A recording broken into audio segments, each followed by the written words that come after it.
We will join Carl Bean, the public address announcer from Fenway Park.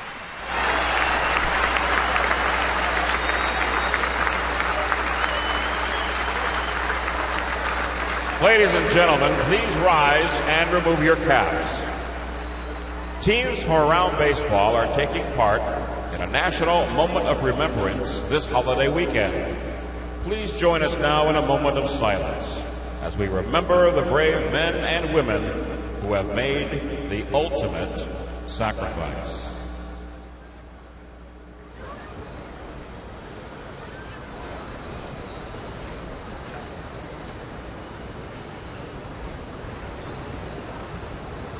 Thank you.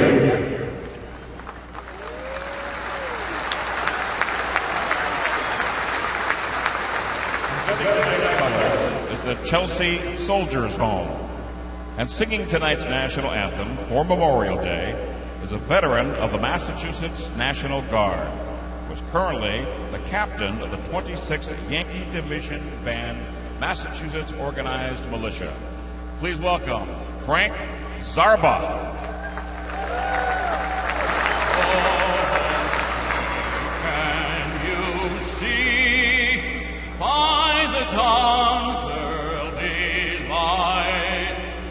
So proudly we hailed at the twilight's last gleaming, whose broad stripes and bright stars through the perilous fight o'er the ramparts we watched were so gallantly streaming,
It's Memorial Day from Fenway Park as the Red Sox return home to open up the game against the Chicago White Sox. It's game one of a 3-game series.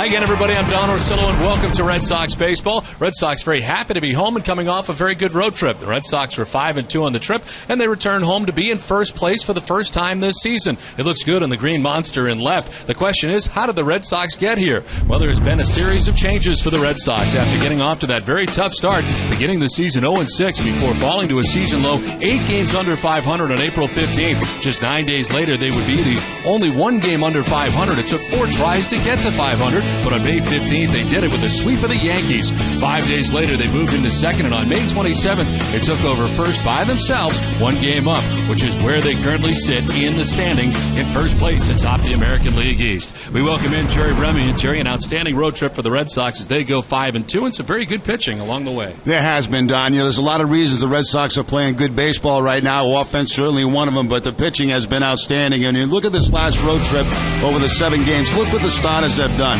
A 4-1 record, 2.20 ERA, only 16 walks in 45 innings and 33 strikeouts, holding opponents to a 2.06 batting average. That includes starts by Aceves and Wakefield included in that group. They have been absolutely outstanding. And what a better way to start a homestand against the Chicago White Sox and how you've raised John Lester going on the mound tonight. So there's been a lot of reasons for this resurgence by the Red Sox club. Pitching certainly has been one of them.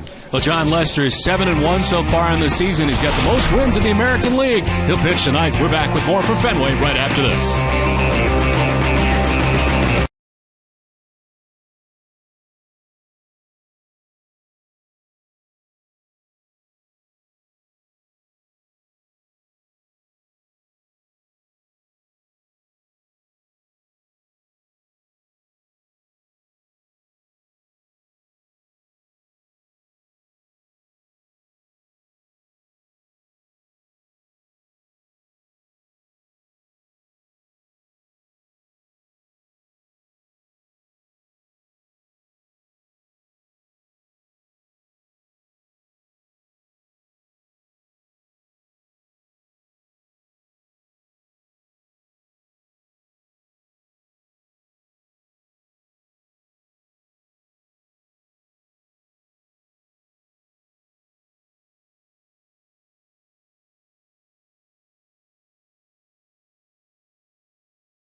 Sullivan Tire, Toyota's official website for deals by Toyota.com, and by Southwest Airlines. And welcome back to Fenway Park. It's a beautiful night in Boston. The end of this Memorial Day weekend as the Red Sox take on the White Sox. Red Sox have taken the field, so check out the starting 9 for the White Sox. Juan Pierre leading it off in left field with Alexei Ramirez at shortstop. Carlos Quentin is the DH. He bats third with Paul Konerko at first base in the cleanup spot. A.J. Pierzynski does the catching. Alex Rios in center field bats sixth. Brent Lillibridge is in right field. He bats seventh. Gordon Beckham plays at second base. He bats eighth. And Brent Morrell is at third base. He bats ninth. On the mound for the Red Sox coming in at 7-1 is John Lester, his 12th start of the year. 3.36 earned run average, 69 2/3 innings. He has 70 strikeouts, and opponents are hitting at .242 against Lester. Last time out a win against the Indians, 6 shutout innings for Lester, 7 strikeouts.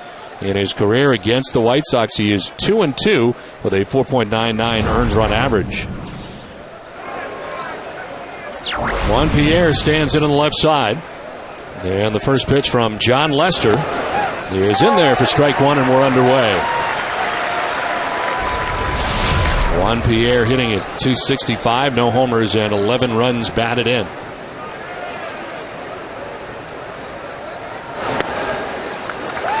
In there for strike two, and it's 0-2.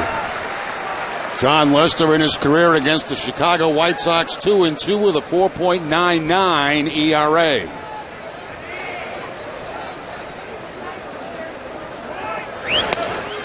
Strike three makes quick work of Juan Pierre. Nice start for John Lester. Hell, a couple of straight fastballs, then the cut fastball from Lester to put away Juan Pierre. Pierre had been 2 for 2 in his career off Lester prior to that strikeout.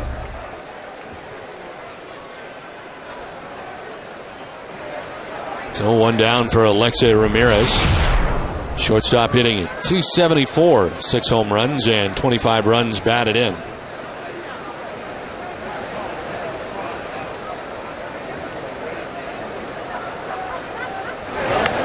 Straightens him up as he normally dives out over the plate, and that time almost dove in.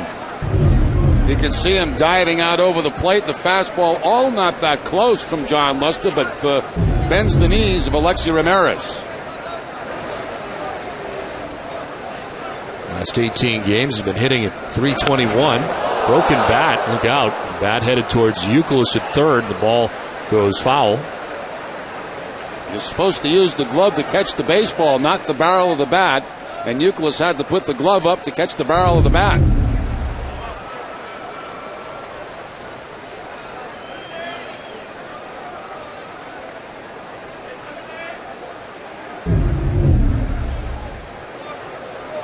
Bears got a new one, but something's up with it. So now looking for more of a selection from the dugout.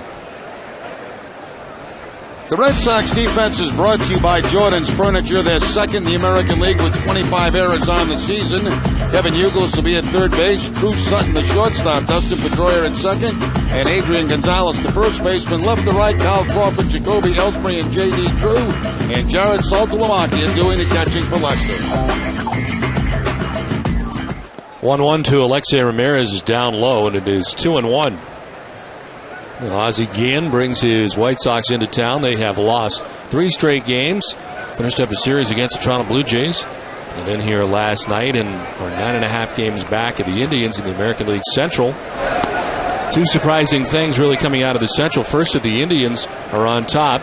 And second, that the White Sox have been so bad so far in 2011. They are 24-31 coming in, 9.5 games back. As they try to turn some things around, the Tigers and Royals in between them. Swing and a miss for Ramirez. Got a piece. Foul tipping in. It's a full count, 3-2. Once again, that nasty cut fastball from John Lester.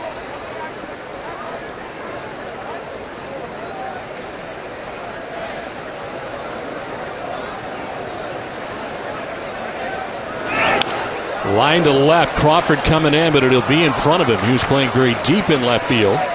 And it's a 1-out single for Alexei Ramirez. Alexei Ramirez gets the cutter again from Lester, but this time the cutter stays out over the plate. It's down in the zone, but the line drive in front of Kyle Crawford in left field.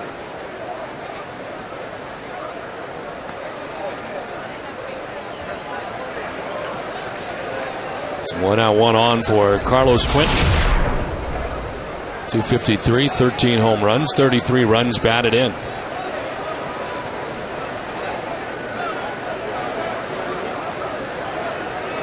Just 1 hit in his last 13 at bats as he takes strike 1.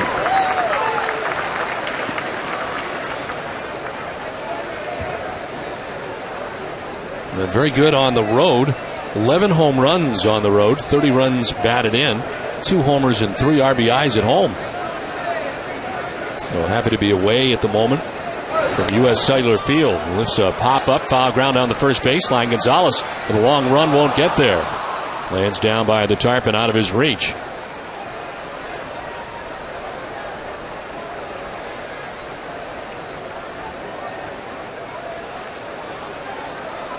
Look at the breakdown I'm just talking about from home to road for Carlos Quentin.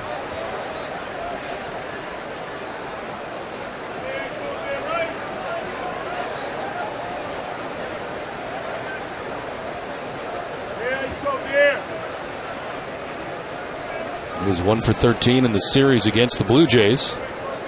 Waiting on an 0-2 from John Lester.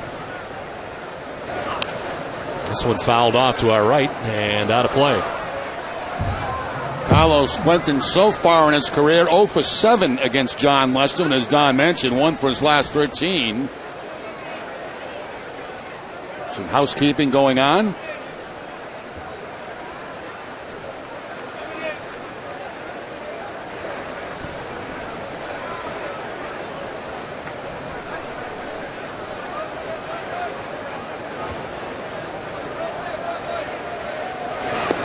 This is inside, and Quentin, who gets hit a lot, generally gets hit again.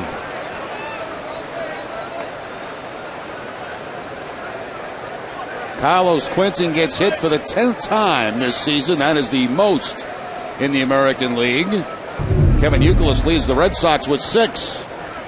Cutter again down and gets him off that right foot. Oh, it hurt a little bit as he grimaces at first base. 2 on, 1 away. And Paul Konerko coming up. Konerko just under 300 heading into tonight's action. Hitting at 299 is part of our key matchup, brought to you by New England Acura dealers. 333 against John Lester. He's got 10 homers, 39 runs batted in, and a 299 average.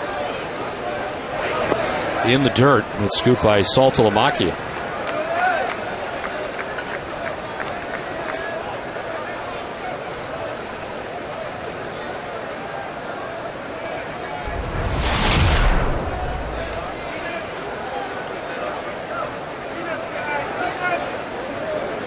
John Lester winning last time out at Cleveland. 6 shutout innings. Tired 15 straight batters at one point during the game. And threw 97 pitches. That's what has rattled off Saltalamacchia's mask, and it's a ball and a strike. Almost takes the mask right off Saltalamacchia. The helmet's the only thing that kept it on.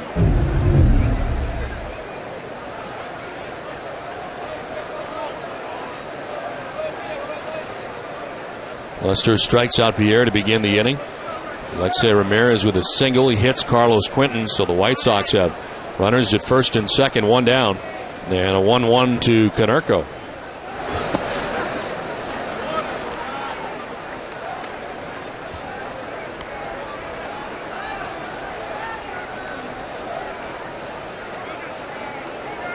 And the Red Sox very pleased with the way the road trip went. A tough ending to the day-night doubleheader last night, but certainly ran into Justin Verlander, which more than one team has done this season. And return home, and for the first time, Boston is on top during a home game here at Fenway Park, as illustrated on the monster in left.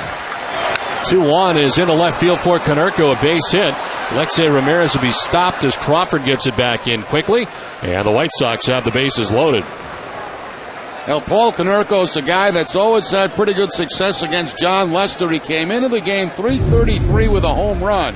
He gets the fastball from Lester and shoots it into left field. Of course, a good charge put on out there by Kyle Crawford. They have to hold Alexei Ramirez at third base.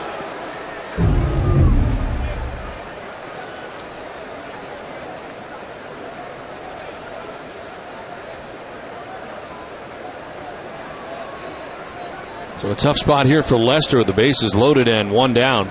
And A.J. Pierzynski coming up.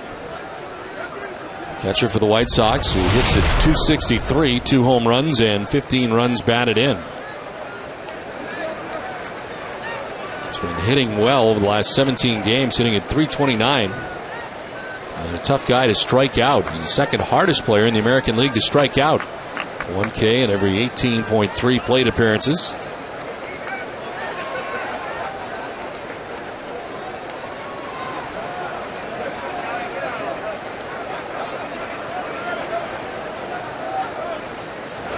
Brzezinski rips it foul just outside the line. Bill Wilkie, first base umpire, making the call. First getting out of the way and then making the call. AT Brzezinski cleaning out an inside fastball here from John Lester and just lines it foul down that first base line. Very aggressive hitter as Brzezinski will not walk much, will not strike out very much.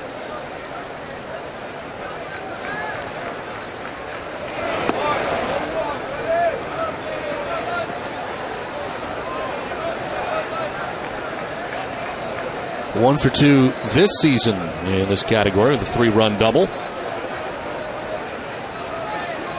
Bases loaded here. Ramirez at third, Quinton at second, and Konerko at first. First inning jam for Lester as Brzezinski takes ball 2.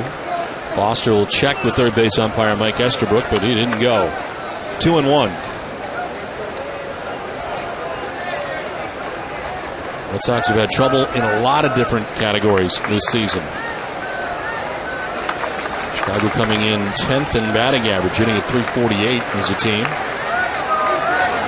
They're 10th in earned run average, pitching-wise. And in the middle of the league defensively. Brzezinski back up the middle and into center field, a base hit. Ramirez will score. Quinton will try and score. Throw to the plate is cut off. 2 runs in for the White Sox, who take a 2-0 lead in the first. A.J. Brzezinski knocking it a pair off John Lester. Now Brzezinski gets a fastball that seems to be right down the middle, and he goes right back up the middle with the base hit. Under the glove of John Lester by the dive of Drew Sutton, the shortstop, and 2 runs come across for the Chicago White Sox. So they get off quickly in this game.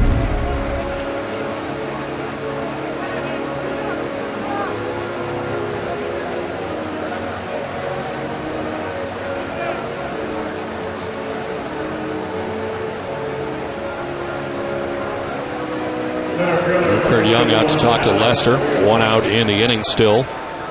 White Sox have scored 2. They get runners at first and second.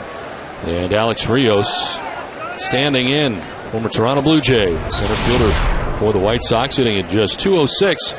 4 home runs, 13 runs batted in.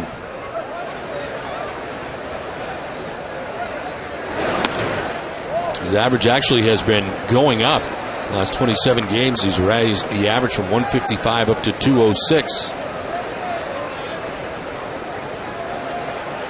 He's not hit well away from U.S. Cellular Field. 172 average with no home runs. Only 4 RBIs away. Good numbers here. In there for a strike, 1-1. Has that very unusual hitting style where he holds his hands very low but then brings them up into a hitting position.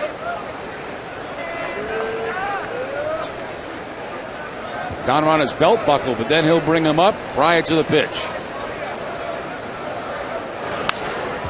Out to right field. On the move is Drew. He'll make the running catch.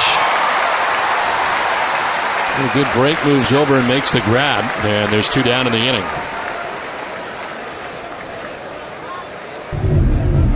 J.D. Drew covering ground to his right. And you see how good a jump he gets on the baseball and makes that play look easy. So 2 down in the inning, and it brings up Brent Lillibridge, the right fielder for the White Sox. Lillibridge hitting at .291 coming in, 5 home runs, 9 runs batted in. This is his 10th start in right field of the season. He's made 3 in center, 2 in left, and 1 at second base. Very versatile for Ozzie Guillen. Fooled on the pitch for strike 1. The change up there by John Lester at 86 miles an hour, keeping it away from Lillibridge.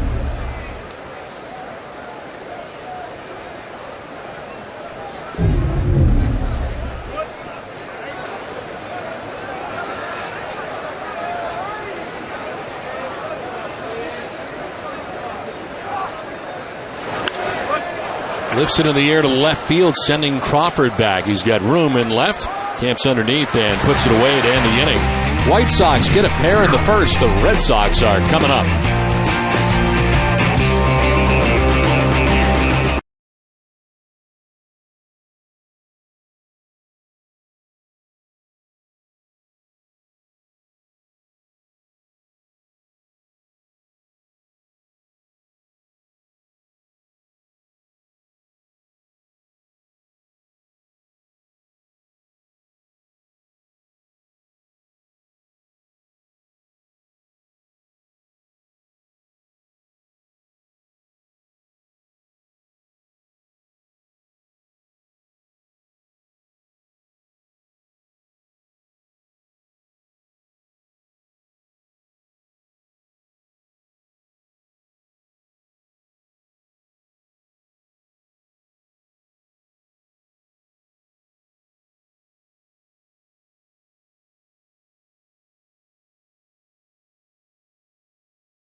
Have a 2-0 advantage as the Red Sox come up, and they will face Jake Peavy.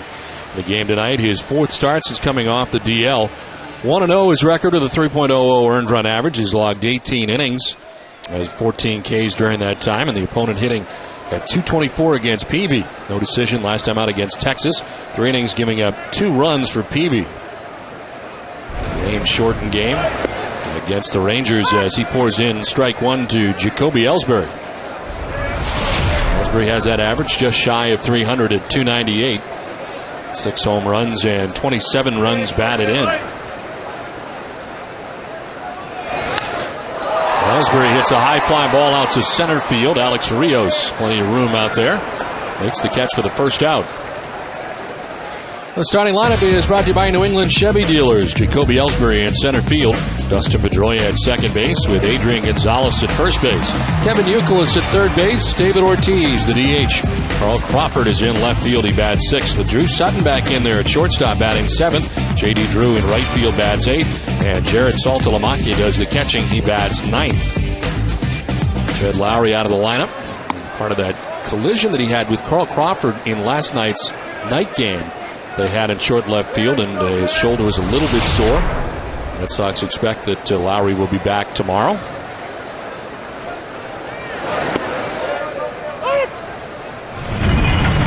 This was the collision yesterday. It was part of the day-night doubleheader. It's actually in Game 1. And the two colliding did not look like a whole lot, but Lowry's left shoulder a little bit sore later in the game, and does not play tonight. Again, should be back tomorrow. So Drew Sutton is back in there for the Red Sox again, and he's got plenty of playing time since being recalled. This one fouled off, 2-2. Outfield really shading Pedroia to the opposite field. Alex Rios in center field, well over. And Brent Lillibridge the same in right field.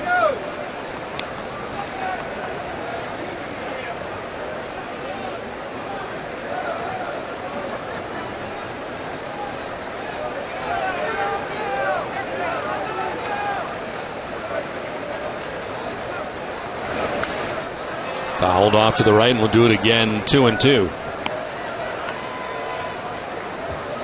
Peavy making just 17 starts last year with the White Sox due to season-ending shoulder surgery.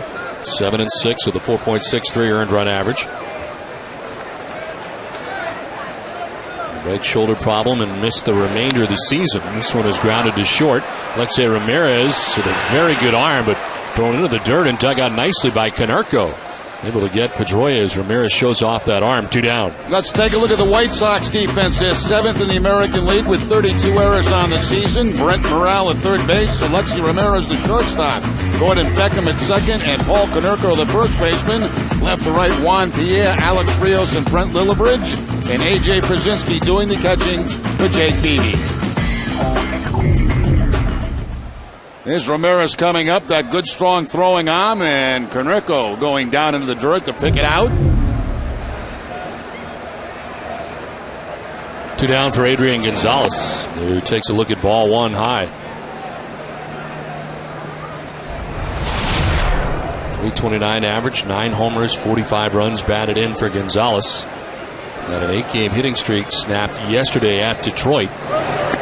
Relatively quiet series against the Tigers. Was 3 for 16 in the series. And how about his May? Leads the majors. 30 RBIs in the month of May. There are the numbers in May for Adrian. Grounded foul into the Red Sox dugout. Well, Gonzalez with those 45 RBIs leading the American League. Guess who's second? Adrian Beltre of the Texas Rangers.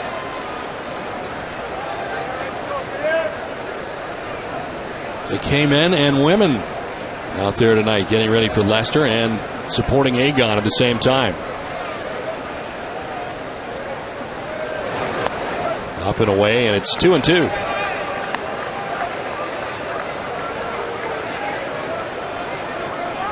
Jake Peavy, one of 9 Cy Young Award winners to pitch for the White Sox.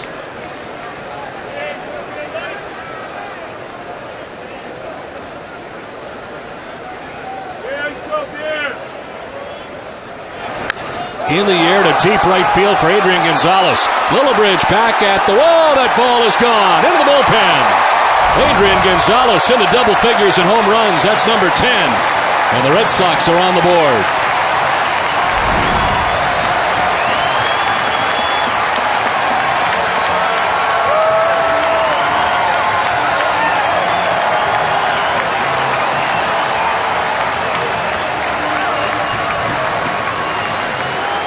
Cut fastball this time from Peavy that stays out over the plate. You can see it down and in right in the sweet spot for a left-handed hitter. And Gonzalez with number 10 on the season, RBI number 46. Peavy upset he did not get that ball down and in more than what it actually was.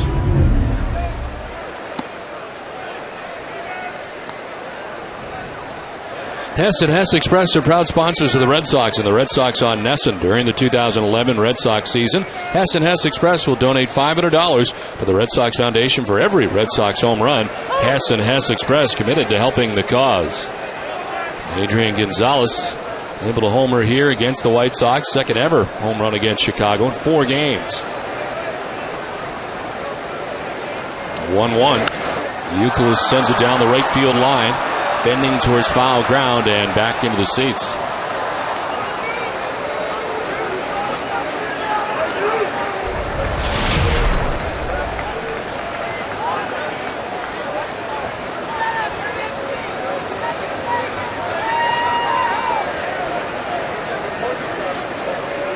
Adrian Gonzalez feeling very comfortable here at Fenway Park.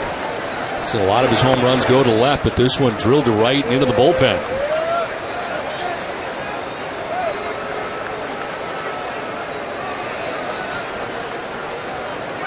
You wonder now, this weather heating up here now at Fenway Park really for the first time, what that'll bring offensively for the Red Sox. Morrell on the run just in time to get Youkilis a bang-bang play at first. A home run for Adrian Gonzalez, a 2-1 White Sox lead after 1.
Red Sox. Adrian Gonzalez has gone deep to provide the Red Sox with their first run of the night. 10th home run of the year for Adrian Gonzalez. It's on to the second inning. Gordon Beckham leading it off here for the White Sox. And a swing and a miss. Beckham hitting at .230. 4 home runs and 15 runs batted in.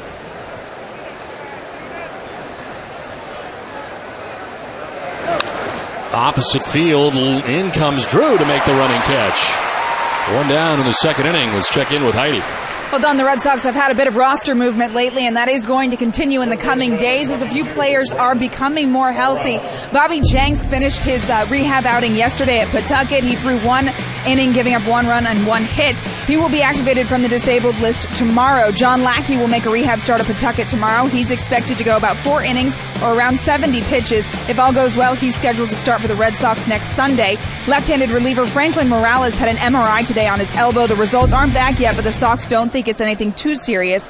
And Marco Scutaro was examined today and given medical clearance to start playing. He took BP in the cage yesterday and said he didn't feel any pain at all in his left oblique. He told me he's going to take batting practice on the field tomorrow and is hoping to be activated from the disabled list soon. Don? All right, Heidi, thank you very much. Well, not nearly as bad this year as last year from an injury standpoint, but there still have been quite a few here to begin the year. Quite a few, but they're also starting to get a few guys back, and they've got some help from the minor leagues while some guys are missing. Quickly, ball 3 to Brent Morrell. Third baseman, number 9 batter here for the White Sox. Morrell hitting at .237. The home run and 12 runs batted in.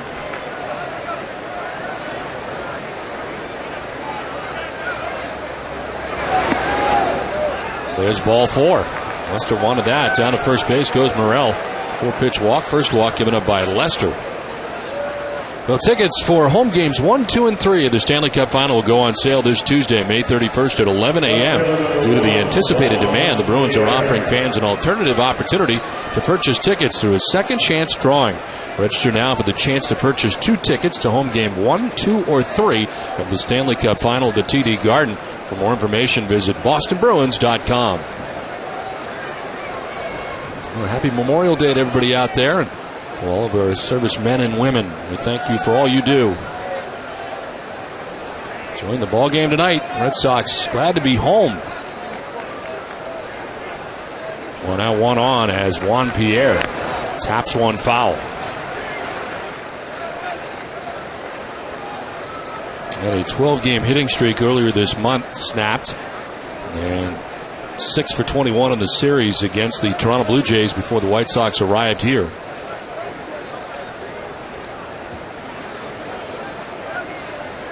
Had a career-high 68 stolen bases last year, led the majors.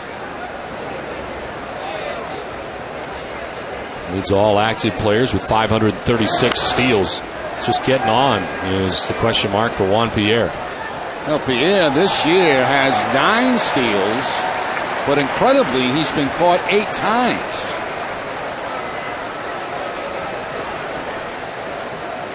It's been that kind of year for Ozzie Guillen and the White Sox. Things have not gone as they had anticipated. Long way to go, though. It's certainly a surprise to see the Cleveland Indians atop the division.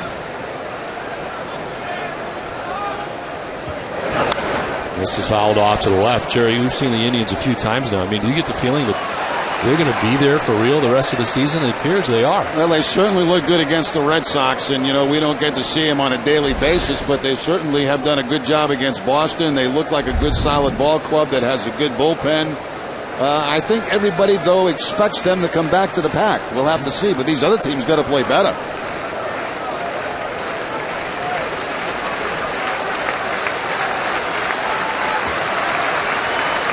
Lester ahead 0-2.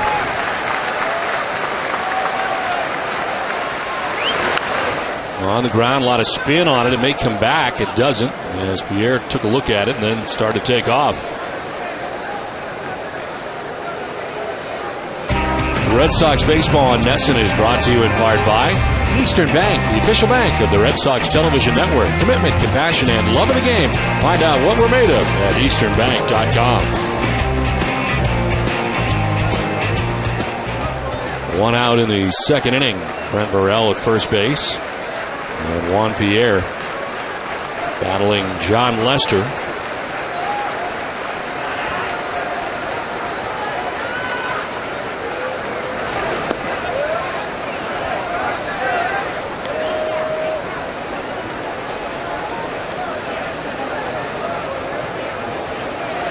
After Pierre's kind of stopped stealing lately, he has just 3 stolen bases in his last 24 games. Again, after 68 of them last year to lead the majors. 1-2, missing inside. Able to hold up, 2-2. And that's really what 8 caught stealings will get you. You know, you get kind of hesitant on the bases when you get thrown out so much. There's a cut fastball that misses inside to Pierre.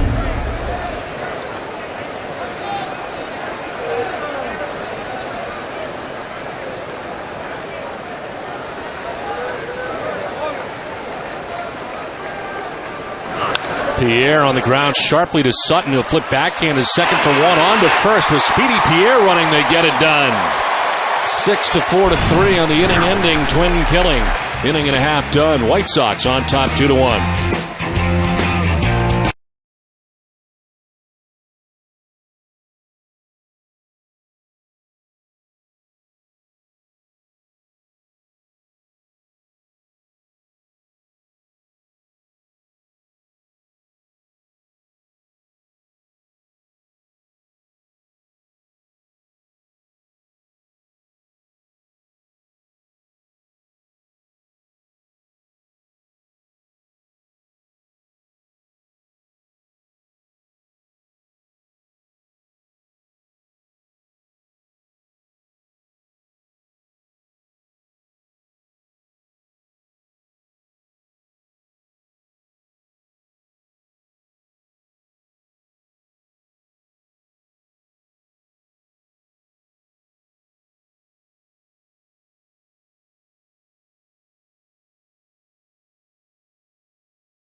Two-1 White Sox on top of the Red Sox. So we head to the bottom of the second inning.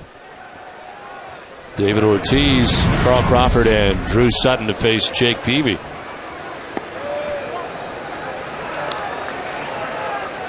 Ortiz hitting 5th in the Red Sox order, hitting at 311 home runs, 24 runs batted in. Of course, yesterday had a pinch hit home run as he takes strike 1.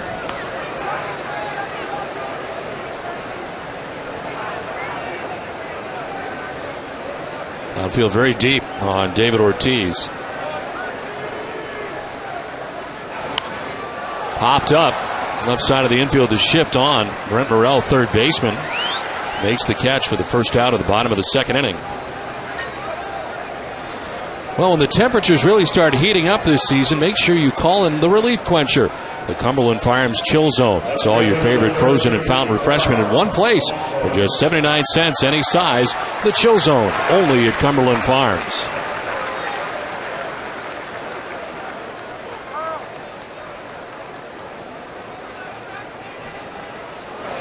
Carl Crawford stands in and takes ball 1. Crawford at .236, 4 homers, 21 runs batted in.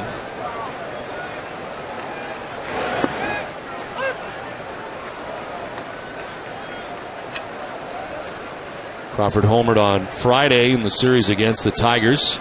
His third home run in the last 7 games, along with a .423 average. Peavy elevating and Crawford chasing that time. Fastball right now from Peavy, averaging about 90 miles an hour. He's thrown the cut fastball, the slider, and the changeup.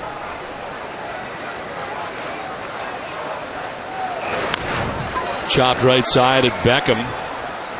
He'll fire to first, 2 down.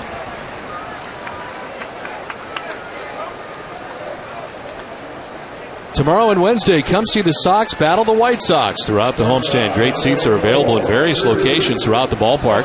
Visit RedSox.com for tickets, or remember, Red Sox always provide fans the opportunity to purchase tickets every game day, Gate E, day of game ticket window, which opens 90 minutes before every game. Come on down to the ticket window this week to get your tickets. You're talking about tickets for this White Sox series. There are over a couple of hundred available for the Wednesday afternoon game. Now, what a better way to spend a Wednesday afternoon in good weather here at Fenway Park, watching the Red Sox and the White Sox go at it. So keep Wednesday afternoon in mind. I think because of this streak being as long as it is, dating back to May of 2003, the perception is perhaps that there are no tickets available, and there are tickets available. Fortunately, we will be here, Don, so we hope everybody else is. 1-1 pitch, still foul off to the left.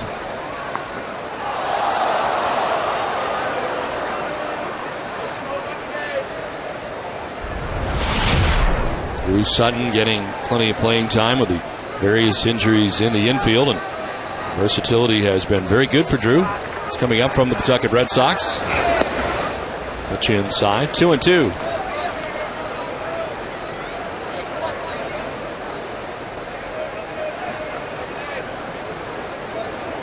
Jake Peavy, 2-time National League All-Star.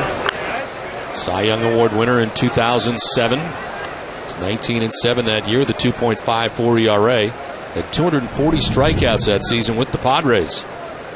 Led all of baseball in strikeouts in 2007. With Chicago in the 2 seasons, 3-0 and 7-6. Is in the air to right. Lillibridge has got it sized up. And Peavy has a 1-2-3 second inning. We're through 2 with the White Sox on top 2-1.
Sox have a 2-1 advantage over the Red Sox.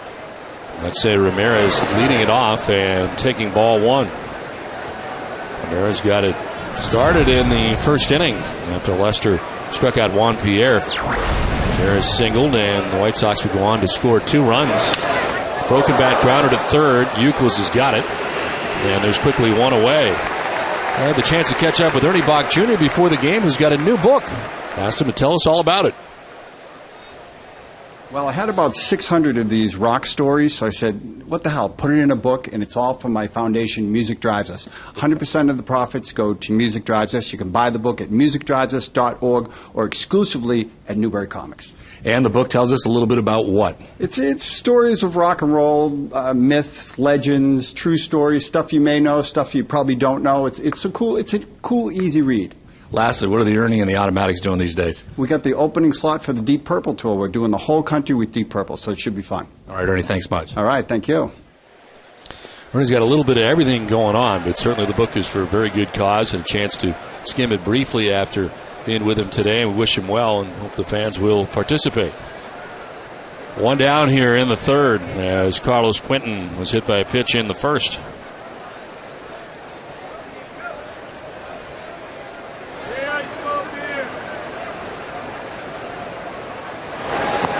Tried to hold up, but he went around, according to Marty Foster. And it's 0-2 as Quinton takes a good long walk out of the box. Curveball from John Lester. Carlos Quinton almost no stride in that swing. Tries to check it, but can't do it.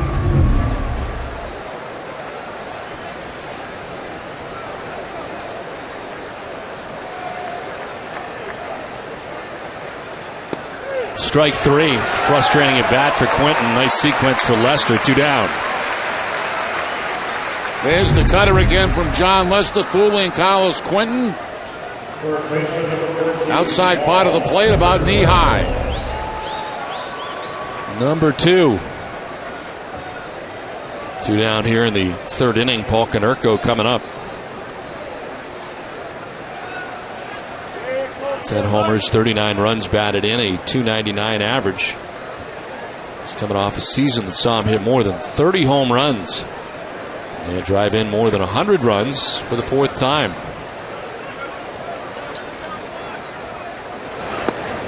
Strike over the inside corner.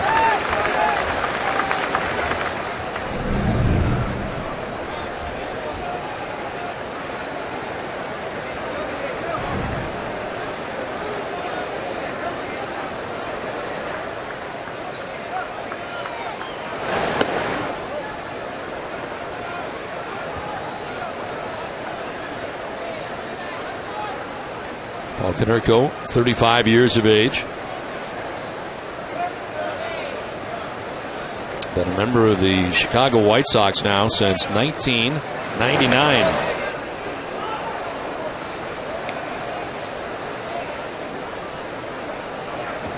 Again last year, 39 home runs, 111 runs batted in. Most home runs that he had since posting 40 back in 2005. The most he's ever had is 41. In 0-4, and he hits one a long way to left. On cue, hits a home run. His 11th home run of the year. It's a 2-out solo shot, and it puts the White Sox on top 3-1.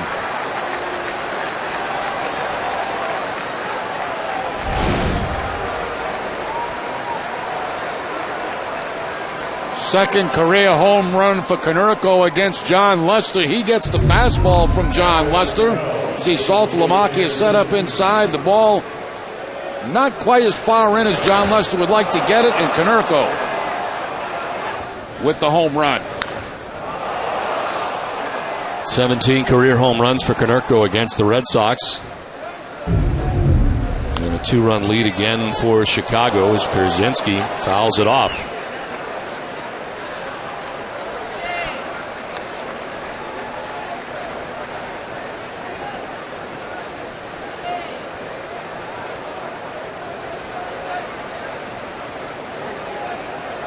Pitch 50 coming up for John Lester. And it's up the middle into center field, dropping in for a base hit.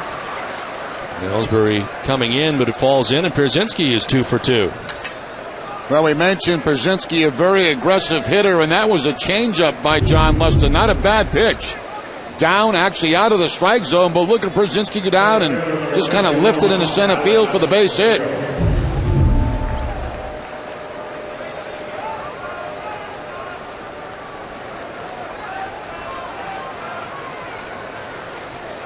So 2 down, Pierzynski at first, and Alex Rios, the batter. Lined out to right field in the first inning.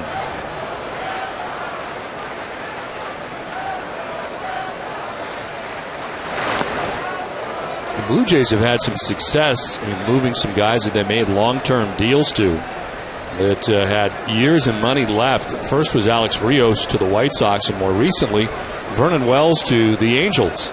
Signed some long-term deals, and Rios just did not become the player they thought he was going to be. Certainly has all the tools to be one of the game's best, but has just never completely put the package together. And this year hitting at 206, 4 homers, 13 runs batted in, and the White Sox absorbing the length of that contract from the Blue Jays like the Angels are now, really, with Vernon Wells to some degree.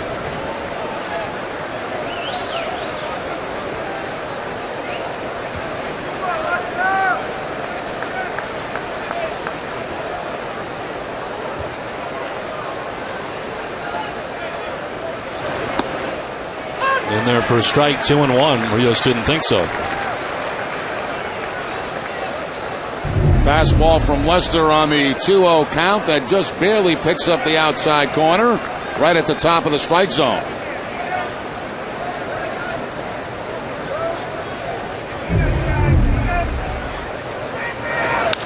On the ground up the middle, Sutton ranging. He'll flip to second for 1, and that'll be it. That's all they need. It's out number 3. Home run for Paul Konerko as the White Sox on top 3-1.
Three to 1, White Sox on top of the Red Sox. Drew trying to bunt his way on, but he pops it up over by the White Sox dugout now to play.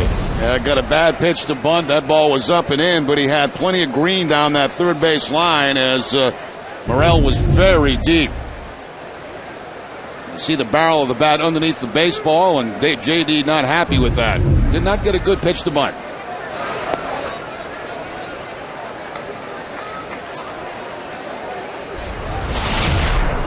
.240 average, 3 homers, 10 runs batted in for Drew coming in. This is to right. We're right at Lillibridge, who has to go back a step to make the catch. 1 down. Let's check in with Heidi. Well, Don, when Jake Peavy came off the disabled list, the White Sox decided to implement a 6-man rotation instead of putting one of the starters back into the bullpen or sending him down to AAA, because Ozzie Guillen felt like all 5 of the starters really deserved to stay in the rotation. I asked Guillen about his thoughts now, having used that rotation for 3 times through. Very confused. First time alive, I got to go through this because, you try to give the guys one more inning to try to make sure you use your bullpen that much. But we don't know yet. We try to figure it out because Humbert thrown the ball so well. I don't want to take him out of standing rotation, and that's the reason we did it. Just because I don't want to put this guy in the situation he should be. But right now, I don't know how long. We got to wait for the next 3 days here in Boston. We had a day off, going to Chicago. After that day, we figure out what we're going to do. The White Sox currently have 13 pitchers and 12 position players on their roster, and Guillen says he doesn't really like having only 3 bench players. They were going with just 6 men in the bullpen for a while, but Guillen said that put too much stress on the pen. So he said it's a work in progress, and he said the staff changes their mind daily about what is best. Don? All right, Heidi, thank you very much. It does seem like you're kind of strapping yourself to have 3 guys on the bench. That sounds to me like after the off day, they're going to get things worked out, and somebody will be out of the rotation. As you saw, Saltalamacchia got hit. He is at first with 1 down. And Jacoby Ellsbury bats now. Flight out to center field in the first.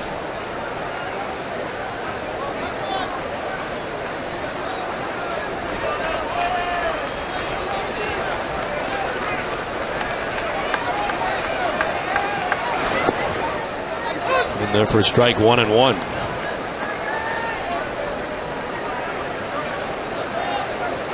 The idea of a 6-man rotation seems like it gives some guys some rest, perhaps during the course of the season. If you're planning on being in the postseason, the Red Sox always looking to get their starters a little extra rest whenever they can. But it also seems like a long time in between starts if you're in that rotation. Ball 2 getting away briefly from Pierzynski. Pitchers are so accustomed to pitching on those 4 days of rest that it's going to be difficult to sit around that extra day to wait for your start. That's going to take some getting used to. And as Heidi mentioned, they've done it 3 times through now since the return of Jake Peavy.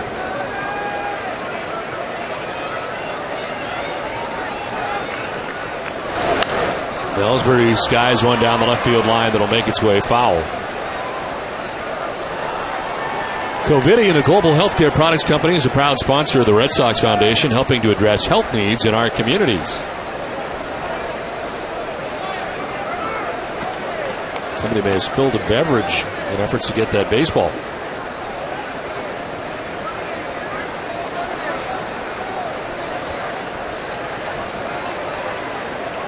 One out in the third. Saltalamacchia at first base.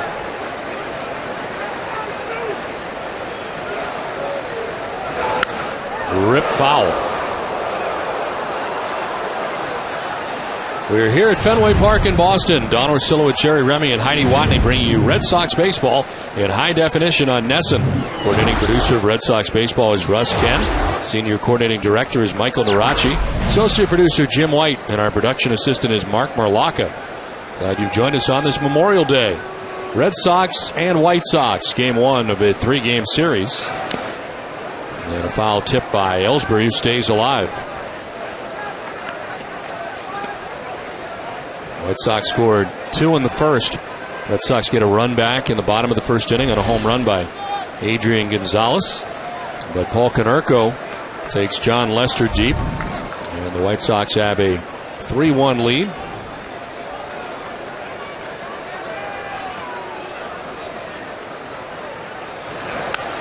To right center field, and this will get in. A gapper. Saltalamacchia is headed for third base, and he'll be stopped there. A double for Ellsbury, and a throw to third, and Saltalamacchia just back. I don't think he saw the stop sign because he got well down the line and then retreated and almost got nabbed at third base.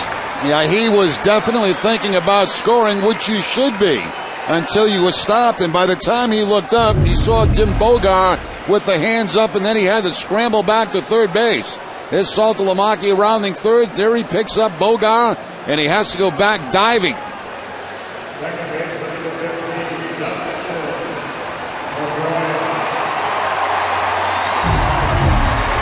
So now it is second and third with 1 out. And a great chance here for Dustin Pedroia to do some work with 1 out in the third.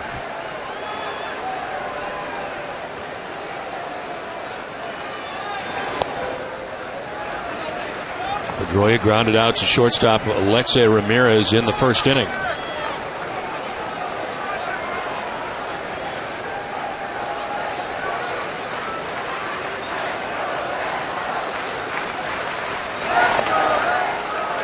2-0.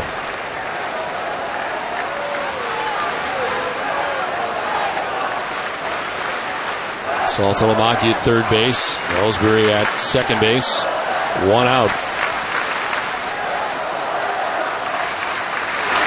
Swing and a miss. Pedroia with a big cut, 2-0, and it's 2-1. A little bit anxious for Dustin on that one. Had a 2-0 count in his favor and chased a high fastball that time. About letter high.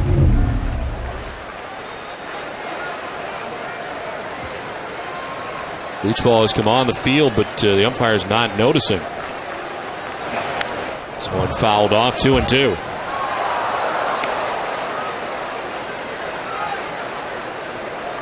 The only guy that's probably noticed it is Juan Pierre, and he doesn't feel like going to pick it up. Too far away. At least it's in foul territory.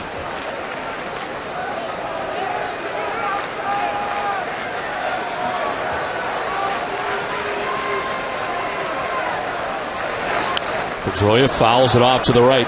Still 2-2. Weekday mornings at 6, catch the Dennis and Callahan Morning Show on the WEI Sports Radio Network and right here on Nesson. It's the #1 morning show in Boston, so if you haven't tuned in yet, try it tomorrow to find out what the rest of New England already knows. That's Dennis and Callahan, weekday mornings at 6. 2-2. Lined into center field, a base hit. Saltalamacchia scores. Here comes Ellsbury. Throw is cut off, and the Red Sox tie the game at 3.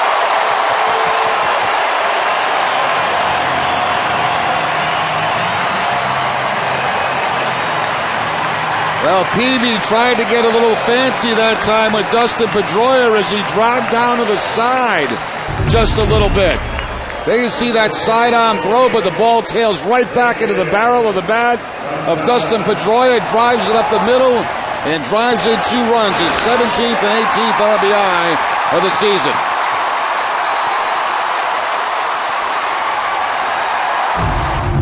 Well, Dustin gets back quickly, sprawling to get back as Peavy checks on him. Great numbers for Pedroia in his career against the White Sox. .333 hitter against Chicago. 14 RBIs in 23 games against Chicago's. He gets back to the bag. 12 steals for Pedroia, been caught twice. Who'd have thought at this stage of the season he'd have more steals than Kyle Crawford?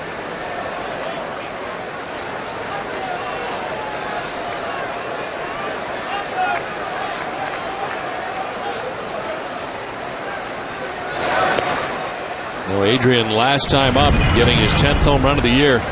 First run of the night for the Red Sox. A lot of them been going to left to the monster seats. He pulls this one into the bullpen.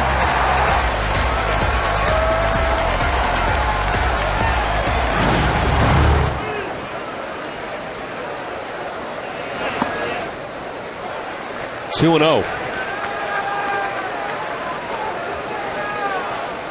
Average up to .332 now. The double figures in home runs.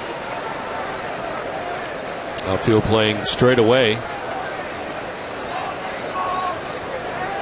Infield a double play depth with 1 out.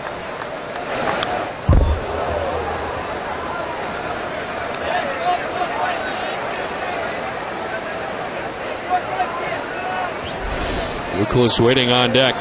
It's the Red Sox bat here in the home half of the 3rd inning. Tied this game 3-3.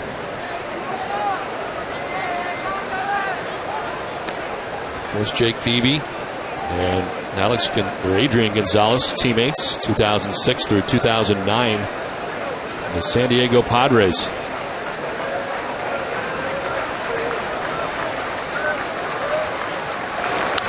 This is lifted foul down the left field line, out of play.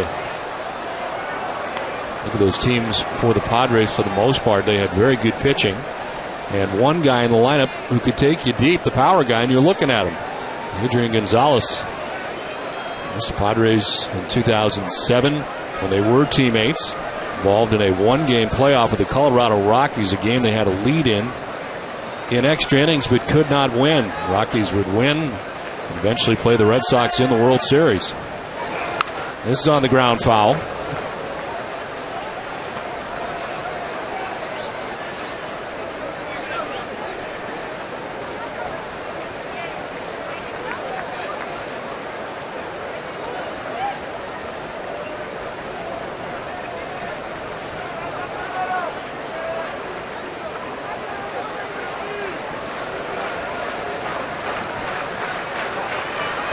There goes Pedroia. Pitch popped up down the left field line. Pierre going as far as he can towards the seats, but it's into the crowd.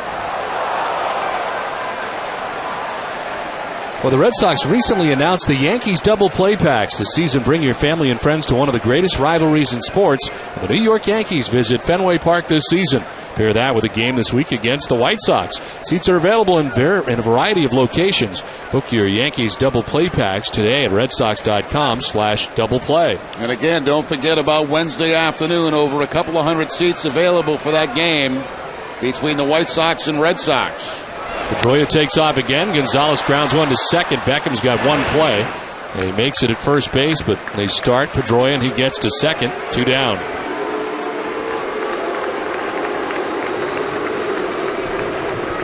Wednesday would be an outstanding day to skip work, grab a bite to eat, come to the ball game, enjoy the ball game, go get something to eat after the game, and then go home.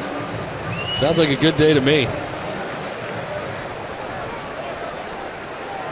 2 down, Pedroia at second base. Kevin Youkilis, second look at Jake Peavy tonight. Ball 1.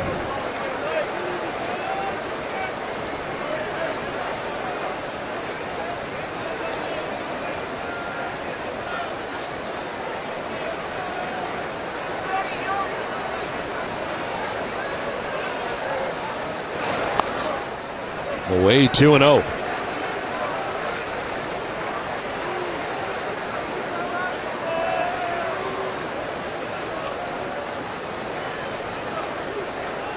Youkilis, a very quiet day yesterday in the day-night doubleheader. 0 for 7. 2 for 16 in the series against the Tigers.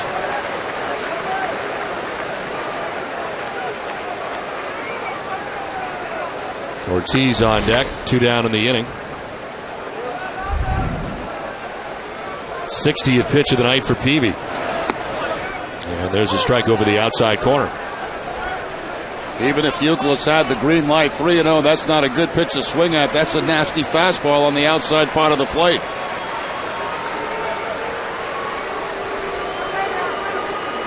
'30th pitch of this inning for Peavy.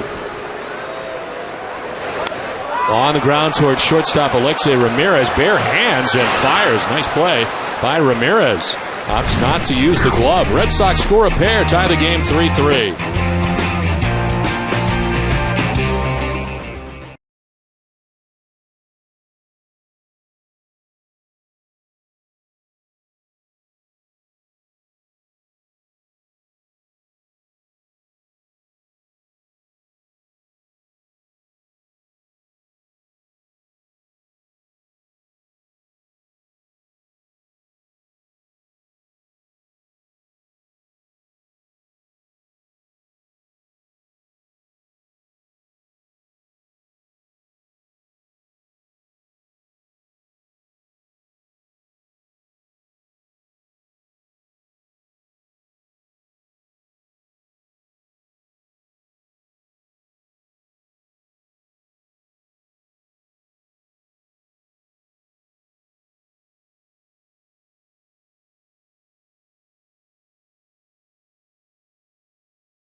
Back at Fenway as we head to the top of the 4th game now, tied 3-3. Brent Lillibridge leading it off and taking ball 1. It's great to have Bob Sweeney with us, Director of Development for the Boston Bruins Foundation. Good to see you, Bob. Thanks for coming up. Thank you. Pretty great time. Good. Pretty great time right now in Bruins Nation. Yeah, it's an exciting time. The Bruins back in the finals. It's been a long time, 20 years, and hopefully we'll have a better result than the last time we were there. Everybody clamoring to get tickets. Tell us a little bit about the Bruins raffle. Yeah, we have an exciting raffle. You can get tickets for the first 2 home games, and if Game 6 as well. You can just go to bruinsraffles.org to purchase tickets. Everything's online. It's a great way to get to see the Bruins in the finals. When is the deadline for that? It's next Monday. Monday at 11 a.m., so you can go all the way up until the morning of Game 3, which is a great opportunity for it. I'm sure you've heard from a lot of friends you haven't heard from in a long time trying to score some tickets now. Yeah, I've had calls, texts from all over, U.S., Canada, but you expect that when your team, I'm sure when the Red Sox went to the World Series, the last few times, everybody calls for tickets, but an exciting time to be a Bruin fan. What do you think of the series heading in? Vancouver seems to be very explosive offensively. Well, I think the way the Bruins defensive playing right now with Zdeno Chara and Dennis Seidenberg, they've played outstanding the last series, in particular Game 7. So I think they'll probably be paired against the Sedin twins and hopefully shut them down. This is Rip Fowl back into the seats. Hard to really quantify the job that Tim Thomas has done. I mean, an incredible year for him again. Well, Timmy, it's a true testament to him. I mean, the year that he came back and had this year was unbelievable. He's worked as hard as he can. He had some issues with his hip the year prior. He's bounced back and carried the Bruins through the regular season. This one will get away for ball 4, and Lillibridge will head down to first base, a leadoff walk. Well, they had a nice little send-off at the TD Bank Garden this afternoon as the Bruins headed off for Vancouver. And that was certainly nice to see the fans out there wishing him well. Yeah, I think, when I was a kid growing up in the 70s, the Bruins were winning Stanley Cups, and this town was a crazy hockey city. And hopefully we recaptured that, and my generation, so to speak, I think is caught on. And I think the Bruins have sold out every game this year. I think we're over 70 straight sellouts. So it's a true testament that if you win, they'll come back, and obviously they have. You guys in the late 80s and, of course, 90 had to see Messier skate around with a Stanley Cup at the Garden. I mean, I know... You had to bring that up. I was thinking about it, thinking the last time we saw it on the Garden ice, it was Messier, skating around with it. But, I mean, for you guys that are now part of the alumni, do you feel part of this even though you're not on the team? Absolutely. I think, there's great excitement throughout the community and the former Bruins. The alumni were excited that the Bruins are back in the finals with the chance to win the Cup. I mean, in 1990, we had 8 days off, and I think that really set us back, and we lost that first game in triple overtime. So hopefully there's something to be said for that, because Vancouver will have 8 days off. We'll take a look at the schedule that is coming up, and it is stretched out because of where Vancouver is.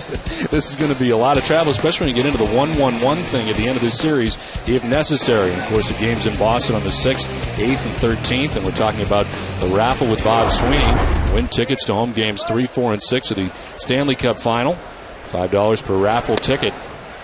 What are some of the things the alumni are doing these days? You oftentimes see their games set up around New England where they'll go out in different charitable efforts. Yeah, we played, I think, our most games ever this year. We had a couple. Rick Middleton's done a great job with the alumni. We had 2 trips to Canada, which was a lot of fun. And we've supported numerous different charities locally here as well. So we had a great year. 2-0 pitch missing for ball 3. Well, Bob, we really appreciate you stopping by, and we hope fans will get involved in this raffle. I'm sure they're going to be looking to get tickets somehow, and this is a way. So we thank you very much. Yeah, thanks for having me. All right. Here is the information again, and good luck to the Boston Bruins as they get it started. And of course, great coverage here on NESN getting ready for the Stanley Cup. 3-0 pitch is in there for a strike, and it is 3-1 to Gordon Beckham.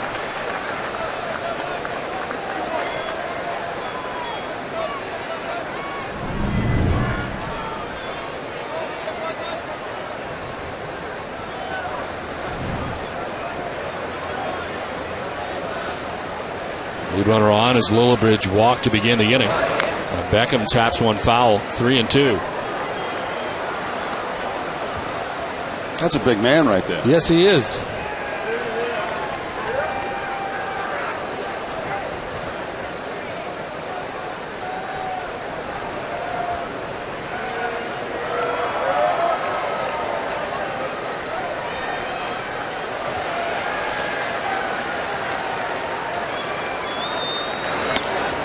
Ball 4, and Lester wanted it as he bends the back backwards looking in. And it's back-to-back walks and 3 in a row, or 3 in the outing for Lester, 2 in a row.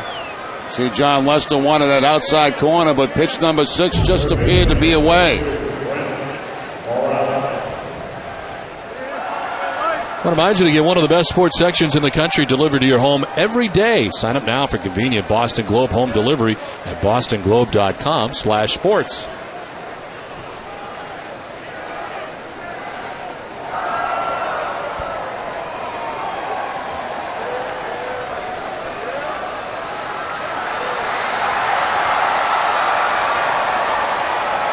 Two on, nobody out. Brent Morrell. Squaring to bunt, pulls it back, and Saltalamacchia bluffed to throw to second, which sends Lillibridge diving back to the bag. Well, Chicago does that a lot. They are second in the American League in sacrifice bunts. Number 1 is the Detroit Tigers, who we just saw. Morrell with 1 this season so far.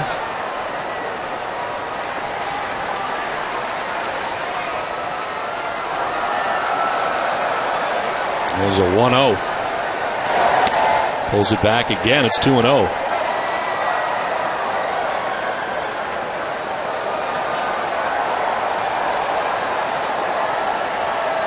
Well, it's nice to see the excitement return for hockey here in Boston. I go back to the Stanley Cup championship, of course, with Bobby Orr and all those guys, and it's amazing how that turned this whole city upside down, and everybody began to play hockey after that. And I'm sure a lot of the young kids are going through the same thing with this Stanley Cup final coming up. Seems like there's been 2 eras. You have that era back there, the last era to win the Stanley Cup, and then in the late 80s and 90 when they went to the Cup on 2 different occasions and could not win, it seemed like it came back to kind of the Cam Neely era in the middle. But here we are again, a long time removed from that, and a chance again here going back to the final against Vancouver, and it's going to be very exciting. Certainly all the playoffs have been extremely exciting every stretch of the way. They got Twins on Vancouver, huh? Yes, they do. And of course, Nesson will be with you the entire way. There's a pop-up, and not getting it done is Morrell. 2-0, and he pops it up after pulling back on 2 different occasions trying to bunt. Now, those are the little things that will upset Ozzie Guillen. The fact that he's got a guy up there that can bunt, pops it up. They do not advance the base runners the way they've been playing. It's little things like that that drives the manager crazy.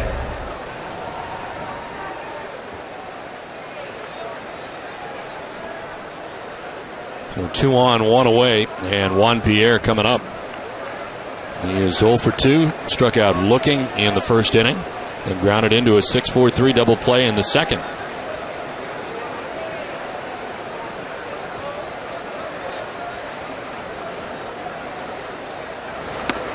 In tight, ball 1.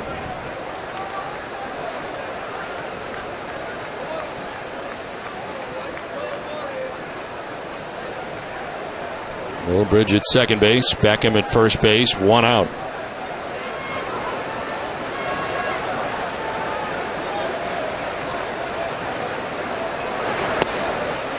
In there for strike 1. The Yankees have already won today. They played day baseball in Oakland, and New York winning 5-0, blanking the Oakland A's. And as a result, the Yankees are a half game back of the Red Sox as we play here tonight. A lot of day baseball today on Memorial Day.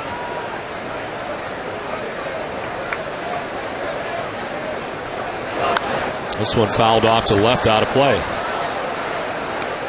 And based on the hour we arrived this morning, I'm kind of glad we had a night game, Jerry. I would agree with you, Don. Got to bed about 4 o'clock in the morning, and it wouldn't have been fun to wake up for a 1 o'clock game today, I don't think. Probably would have just stayed here. Well, the Tigers, of course, who were at home last night, beating the Red Sox, did have day game today. They did not have to travel. They did win. Beat the Minnesota Twins today 6-5. 1-2. He is outside 2-2.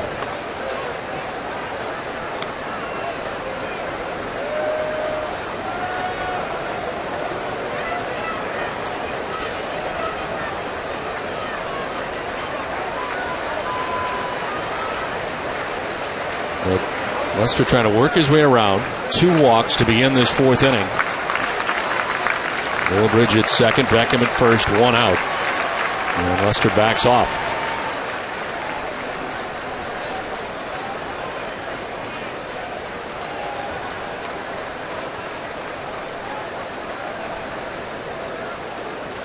It's time now for tonight's AT&T trivia question. And the question is, who is the only Red Sox pitcher to defeat the Cubs and White Sox in the same season? I have the answer for you a little bit later.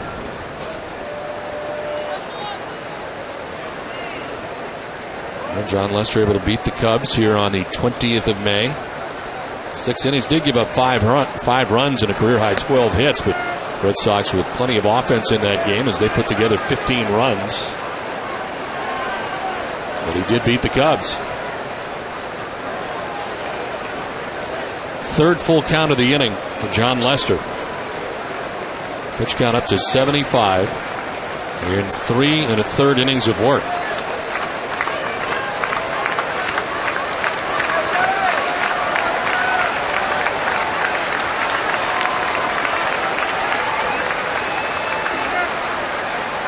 Runners go, and it is a check swing, strike 3.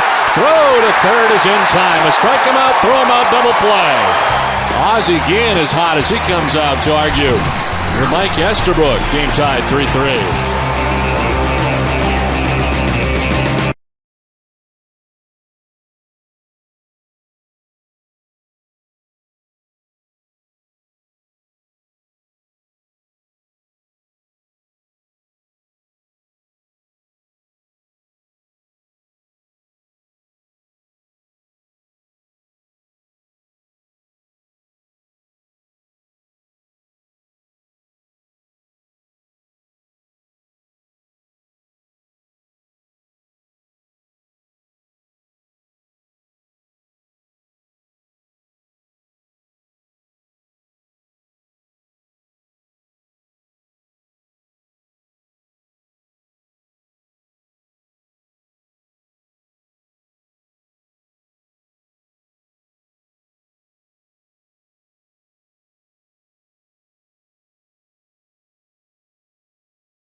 Inning back at Fenway Park. Jake Peavy back on the mound.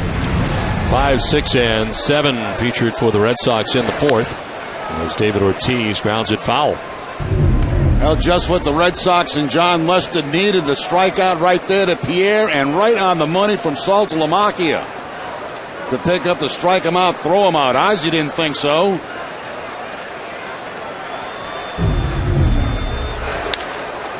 Shift is on, and off the glove of Alexei Ramirez. It kicks into right. He lets it go. Beckham may have a chance to get it, but instead it deflects off his glove, and Ortiz reaches. Yeah, once you start after it like that, it's very, very hard to stop. And I think that was the problem there with Alexi Ramirez. He thought he had it under control. It tips off the top of his glove and ends up being a base hit for David Ortiz. Even if Beckham makes that, though, I don't know, Don. It looked like he was a long way from first base. So David is on with a base hit. It is the 4th Red Sox hit of the night. And Carl Crawford standing in.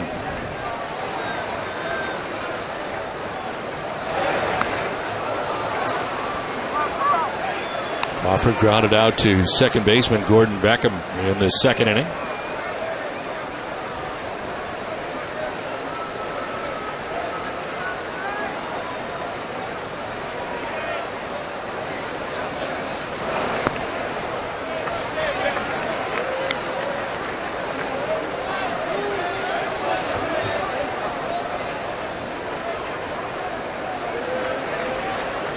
Outfield very deep for Crawford, and they are out straight away. Crawford hits one high and deep to right. Lillibridge going towards the corner, onto the track to make the catch. Almost ended up overrunning it.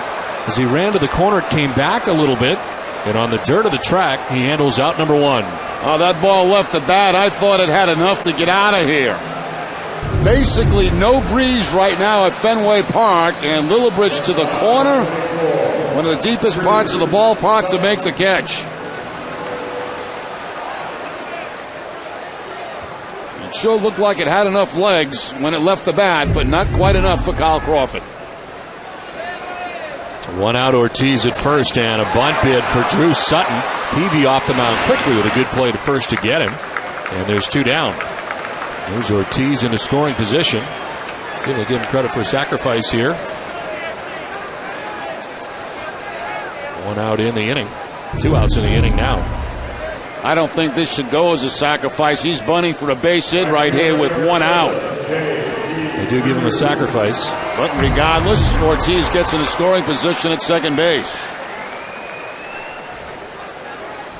2 down in the inning. As Drew stands in. JD lined out to right in the 3rd.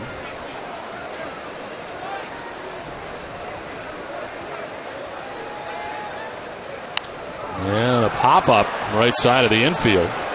Beckham ducking back to short right to bring it in. And to end the inning, Red Sox leave Ortiz at second base. We had played 4 from Fenway, game tied 3-3.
Local families by donating $1,000 for every home run Adrian hits this season to select Habitat for Humanity affiliates in eastern Massachusetts.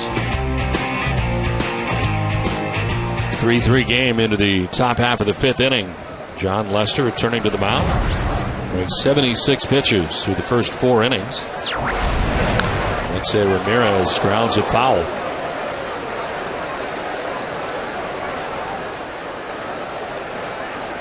Ramirez 1 for 2, singled and scored in the first inning, and then grounded out to third base in the third.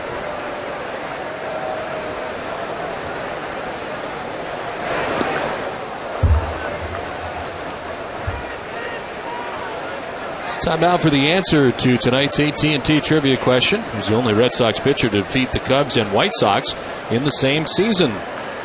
Tim Wakefield, doing it in 05. Knocked off both Chicago teams when Red Sox traveled to Wrigley. Picked up the lone win in the series for the Red Sox in that series. Defeated the White Sox in August that year. John Lester looking to join Wakefield tonight. He defeated the Cubs back on May 20th. And Tim Wakefield will get another chance to do that.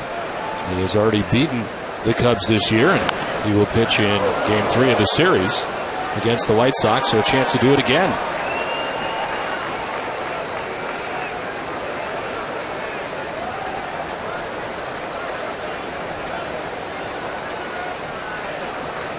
We'll see Alfredo Aceves in Game 2 of the series tomorrow night, and then Tim gets a start on the day game Wednesday. 2-2. In the air to left field. Playable for Carl Crawford. One down in the fifth. Tonight, following our Red Sox coverage, join Jay McCarthy for Nesson Daily, presented by Sunlight Financial. Have complete team coverage of the Bruins' quest for the Stanley Cup. Randy Scott reports from today's team send-off at the TD Garden. Nowco and Brick will have an update from Vancouver. Plus, they'll break down the goaltending matchup between Vezina finalist Tim Thomas and Roberto Luongo. All this and much more on Nesson Daily tonight, following our Red Sox coverage only on Nesson. One out in the fifth as Carlos Quinton takes ball one from John Lester.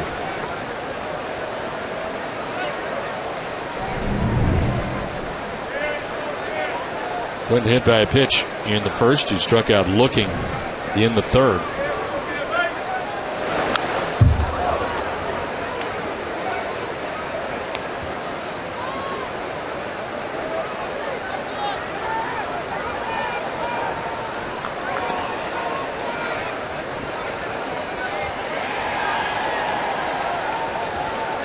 Quinton hit by a pitch. The White Sox have been hit by a major league high 32 pitches this season, while their pitchers have hit only 11 batters.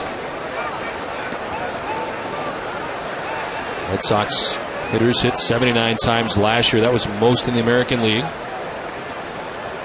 And their pitchers hit the fewest, only 34.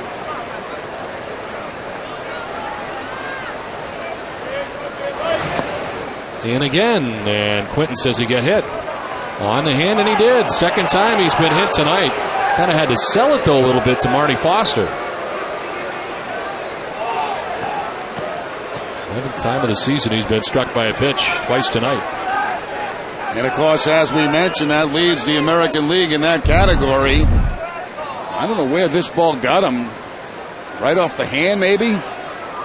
First baseman, number 14. Apparently he showed the mark to the home plate umpire Foster, and he gets first base. Lester can't believe it. Seventh batter the Lester has hit this season.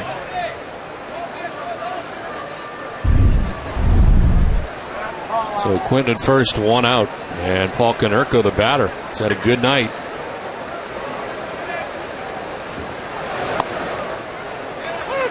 Konerko singled in the first, and then hit a solo home run in the third. The 7 hit batters for Lester actually leads the American League in hit batsmen.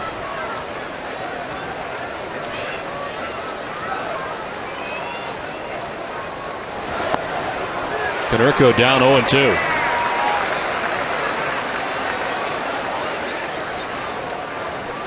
With that 7th batter hit, he surpasses the number for Masterson and Reyes, Jojo Reyes.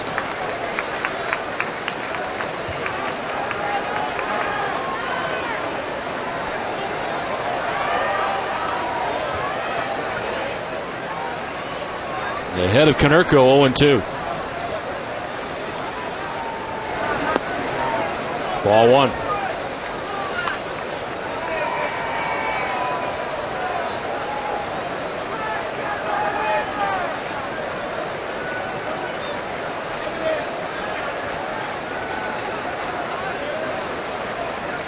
Canerco now 376 home runs.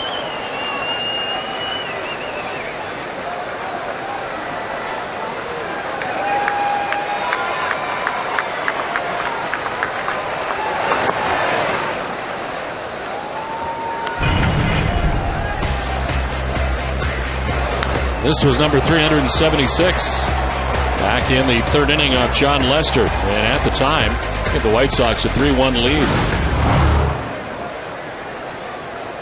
Canerco with 376, Adam Dunn with 360. Two teammates lining for a lot of home runs as Canerco jolts one out towards deep left center. Ellsbury back to get it on the track. Good running grab, and Quinton's got to go all the way back to first. Thought that was going to drop in.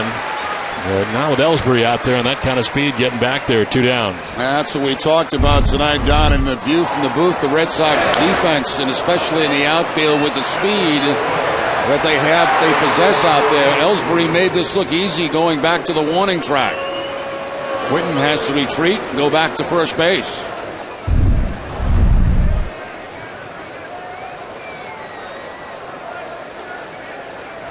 So 2 down, Quinton at first, and here's A.J. Pierzynski.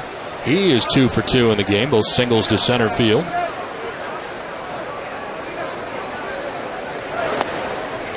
Take strike one.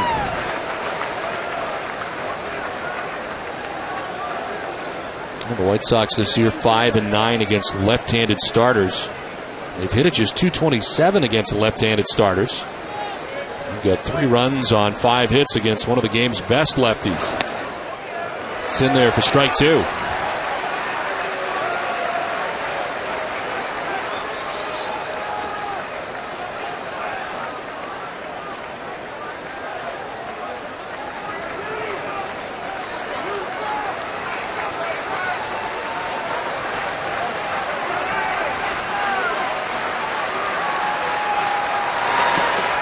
Swing and a foul tip as Pierzynski stays alive and glanced off Saltalamacchia. John Lester going into that cut fastball to the outside part of the plate and just pops right out of the glove of Saltalamacchia. That close to getting the strikeout to end the inning.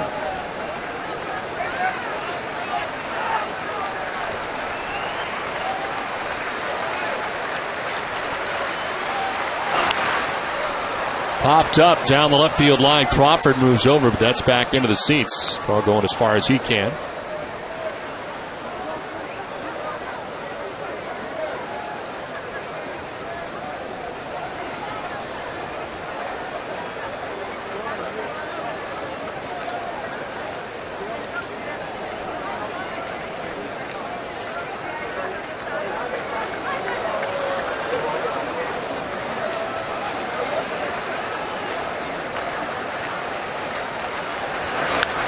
Pierzynski pops it up down the left field line. We'll see if it stays fair. Crawford over, and it will not as it goes back into the seats. All of us at the Red Sox in Nesson want to send our condolences to the family and friends of Pepper Rayfield. Passed away yesterday afternoon. Pepper was a longtime videotape technician in the TV sports business and leaves behind many friends. Our thoughts and prayers are with you.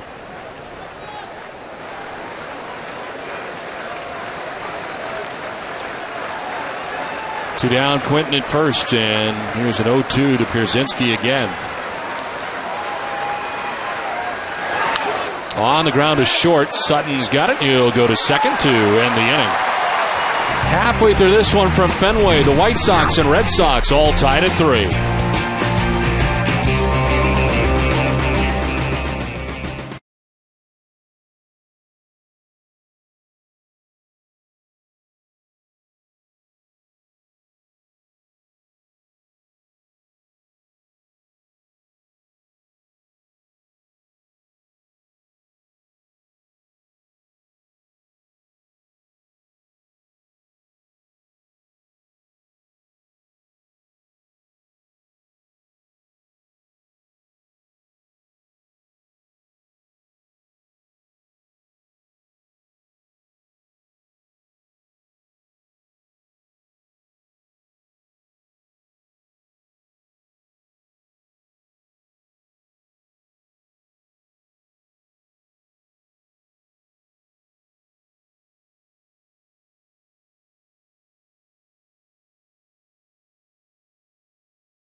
3-3.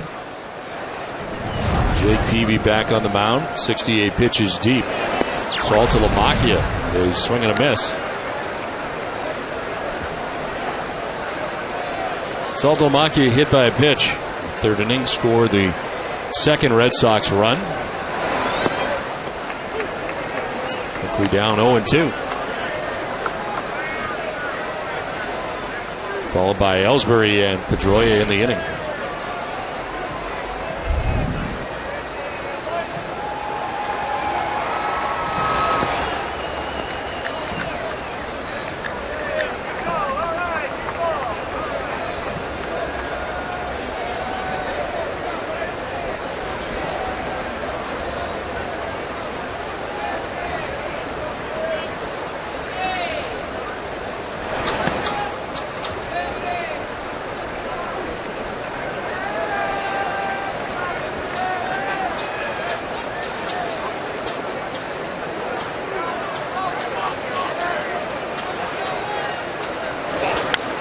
On the ground to first, Konerko will handle it, taking himself to the bag for the first out of the fifth. Boston Red Sox baseball on NESN is brought to you by Eastern Bank. Commitment, compassion, and love of the game.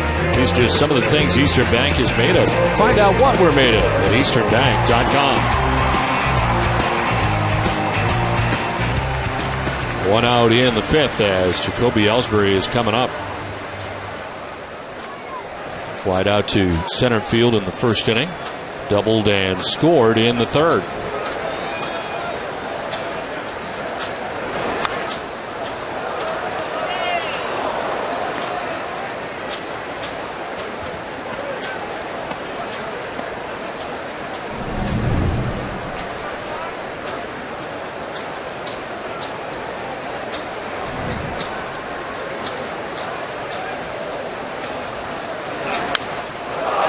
Broken bat, liner that is foul, and sends Konerko ducking for cover.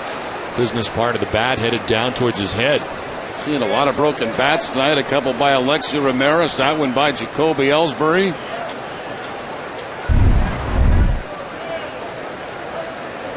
Both heading down toward Paul Konerko.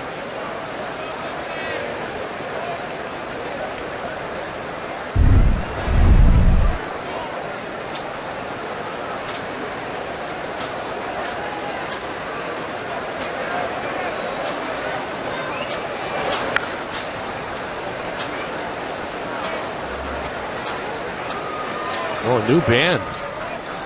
This is exciting. We went a while without the band. Days of Manny Del Carmen and Mike Timlin and others out there who are established band members. But Bart's trying to bring it back, and Rich Hill is digging it. Swing and a miss. Ellsbury strikes out.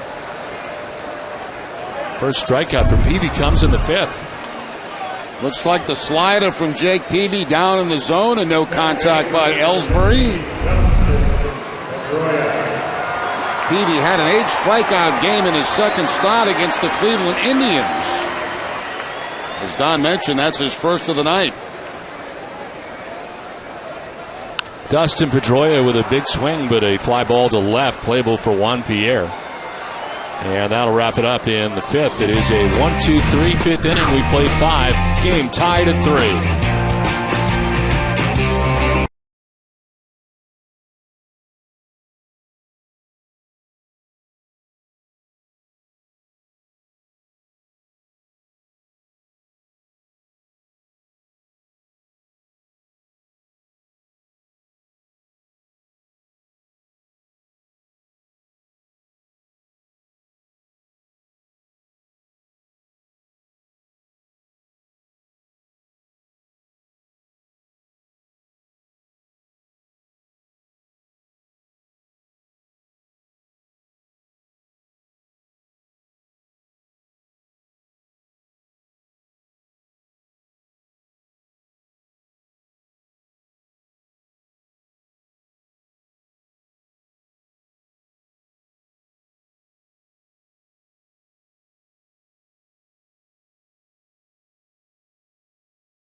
Back at Fenway, ready for the top half of the 6th inning. Game tied 3-3.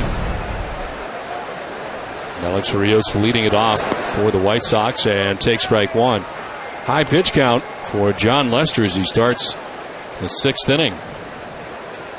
97 pitches through the first 5.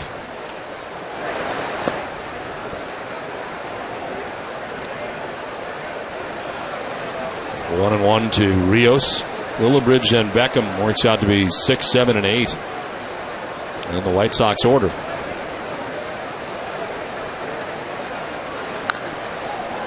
Fouled off, and it's 1-2. For every Red Sox game that goes into extra innings where the Red Sox get a save, CVS Pharmacy will donate $500 to Children's Hospital Boston.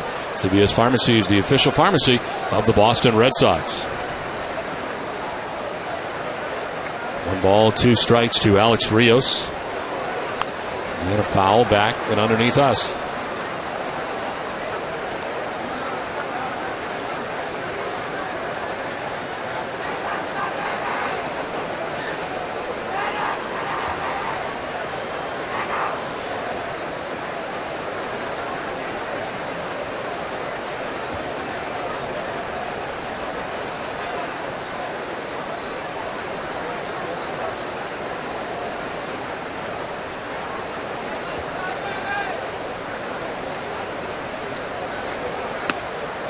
Outside, framed by Saltalamacchi, and it's 2-2.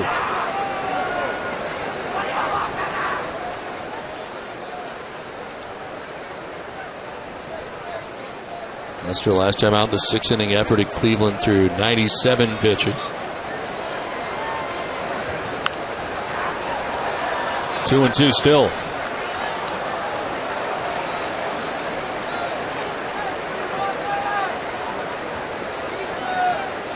Pitching line for Lester brought to you by Ace Ticket. 5+ innings, 5 hits, 3 runs, walked 3, struck out 3. In the midst of a 3-3 game.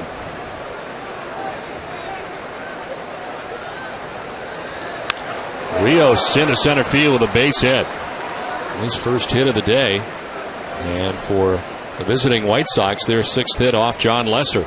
Now this is one of those nights for John Lester where it has not come easy for him in this ball game tonight. Leaves the cut fastball up in the zone, and Rios takes it up the middle for the base hit. Kurt Young to the phone, down to the bullpen to Gary Tuck.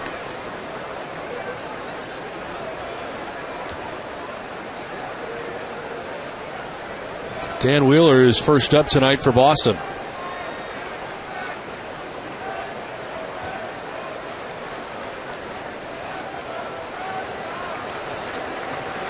Brent Lillibridge has flied out and walked as he takes ball 1.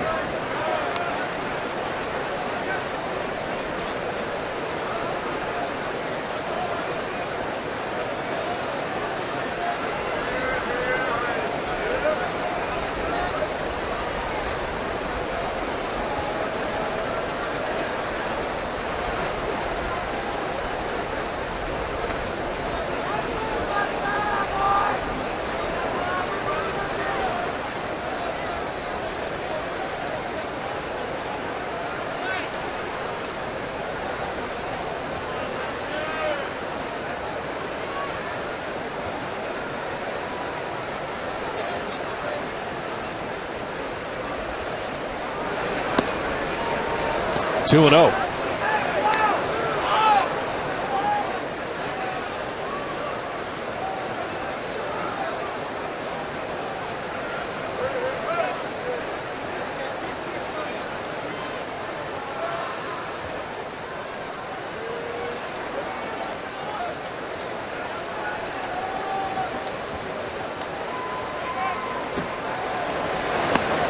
Outside, ball 3.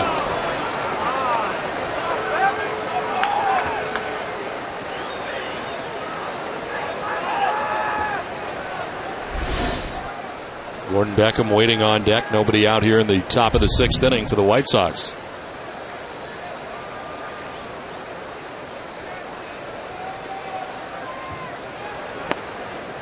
There's a strike, and Lillibridge thought he had ball 4. Pitcher was up, but strike call 3-1. Let's see if it gets to the top of the strike zone. A little bit high, but Lester gets the call.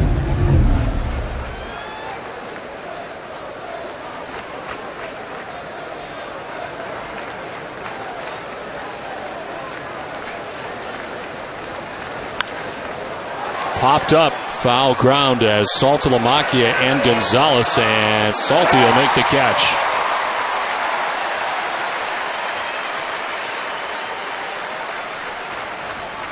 Well, time now for tonight's twisted but true fact of the game. Omar Vizquel has won 11 Gold Gloves at shortstop in his 23-year career. In recent seasons, he's even tried his hand at third base and second base. But Saturday in Toronto, he did something he has never done in his life. He played first base. The White Sox moved Vizquel over from second after placing Konerko for a pinch runner in the 11th. Vizquel said he had trouble finding a mitt that was comfortable. And in the first inning, of course, the ball found him. He bobbled the grounder before recovering in time to get the out. One of the game's best defensive players ever. Twisted Tea Hard Iced Tea is the refreshing hard iced tea that tastes like real iced tea. Be a little twisted. One out with Alex Rios at first base and Gordon Beckham standing in. Beckham's third plate appearance against Leicester. He's lined out to right and walked.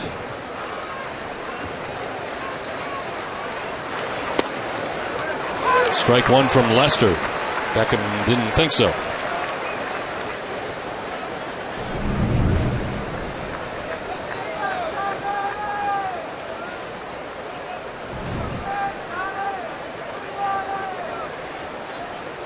Beckham leaving the game on the 27th of May in the third inning. Got hit in that left eye that you see that is black and blued.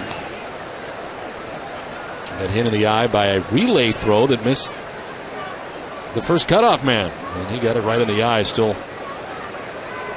miscolored at the moment.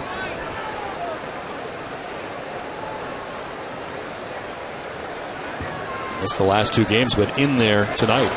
Pitch down and in, 1-1.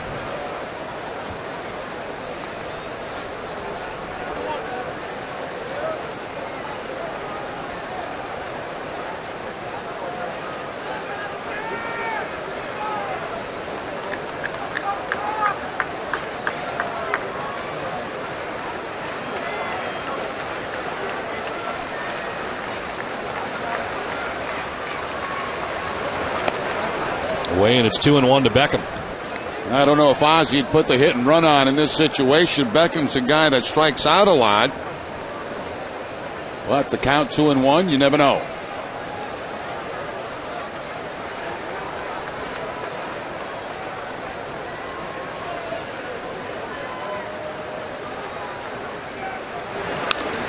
Up the middle, and that'll find its way into center field.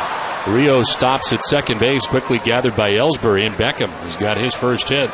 First and second with one out. Well, there's been no let-up tonight in this lineup by the Chicago White Sox against John Lester. That ball bouncing right up over the glove of Lester and back over that second base bag for the base hit. Good charge put out in center field by Ellsbury. That'll keep Rios at second base.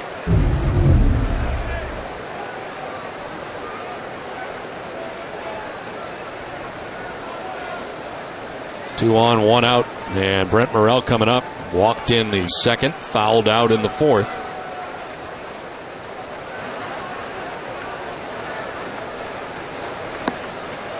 Takes ball one away.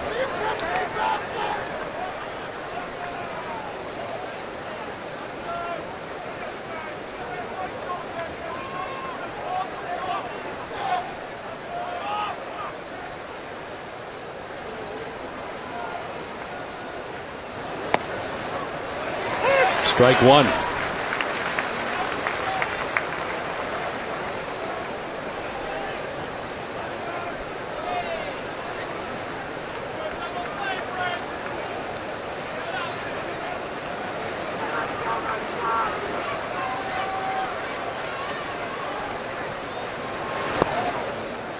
Two and one to Brent Morrell.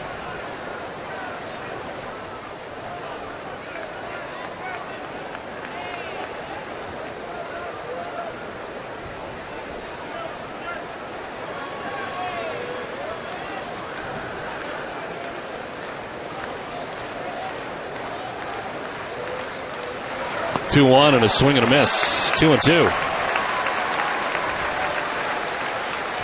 Gets Morel to chase a pitch that may not have been a strike. Down and away off the outside edge. Runs the count even at 2 balls and 2 strikes. Rios at second base, Beckham at first, 1 down.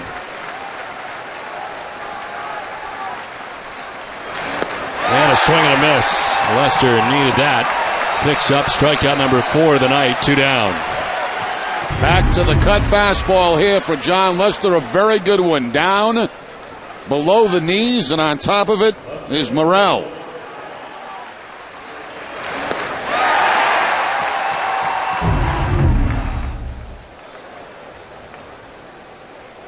No 4 strikeouts for Lester. And speaking of strikeouts, Juan Pierre had struck out 3 times in the entire month of May coming into tonight's action, and struck out twice against John Lester.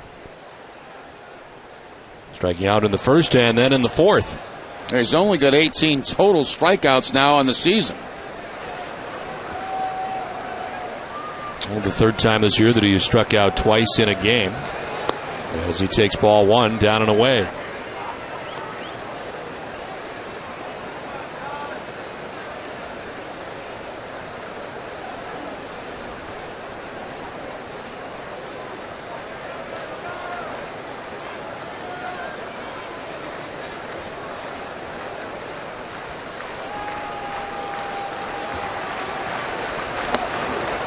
Inside 2-0.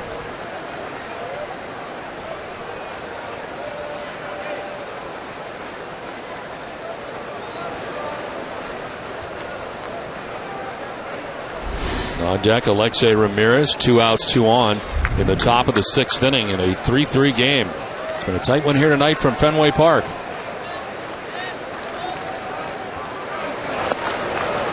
Lester falling behind 3-0.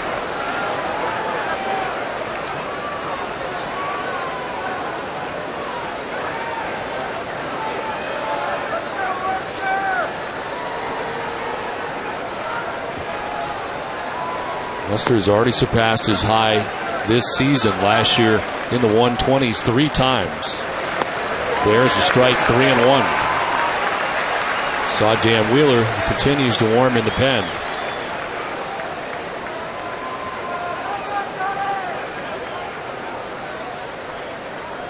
It's Rios at second base, Beckham at first base, 2 outs in the 6th.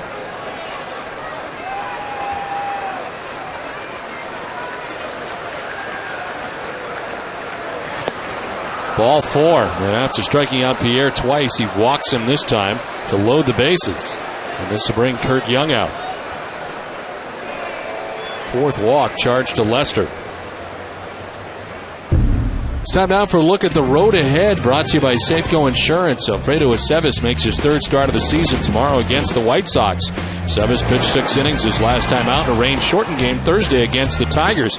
Allowed just 1 run on 5 hits and struck out 6 while earning his 2nd win of the season. Aceves held the White Sox scoreless in 2 relief appearances against them last season. Our live coverage begins tomorrow at 6 right here on NESN. Look at the numbers for Aceves in his 6th inning outing against the Tigers and win on Thursday. Well, the bases are filled with White Sox. Alex Rios at 3rd, Gordon Beckham at 2nd, Juan Pierre at 1st, and 2 down.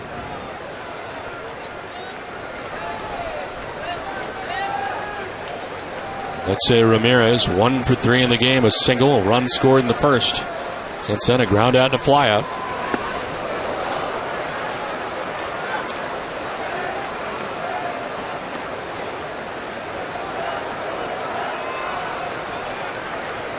Two for 4 in this category this season. He's got 5 grand slams to his credit.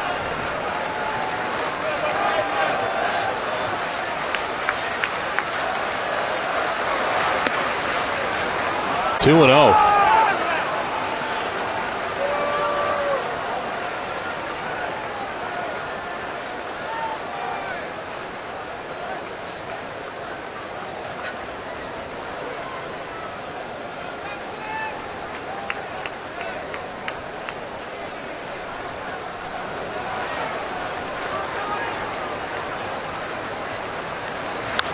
On the ground, foul over by the White Sox dugout.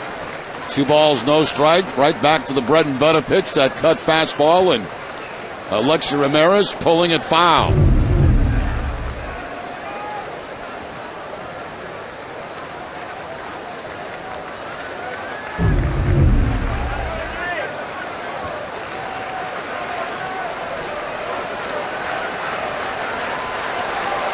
Bases loaded for the White Sox, 2 down.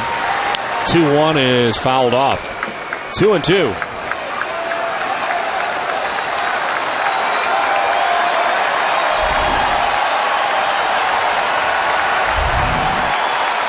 This is the second most pitches John Lester has thrown in an outing. The most he's ever thrown in a game is 130 when he did that in his no-hitter against the Kansas City Royals.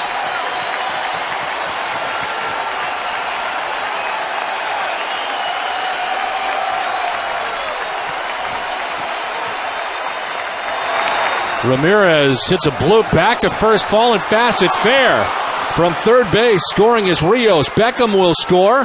Throw comes to the plate. 2 runs in for the White Sox on a flare down the right field line that gets in and puts Chicago on top 5-3. Well, Alexi Ramirez could not have run out there and dropped that ball any better than where it landed.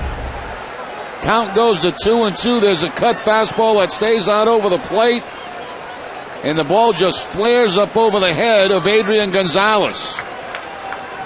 2 runs come in to score. It's the 5-3 lead for the White Sox. And the night for John Lester, who departs trailing 5-3.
Or BlackBerry. Get live audio, pitch-by-pitch tracking, video highlights, and more. Text @BAT to 31826 or visit redsox.com for details. 5-3, White Sox on top of the Red Sox. 2 outs in the top of the 6th inning. This call to the bullpen is brought to you by New England Ford Dealers. And into the game is Dan Wheeler.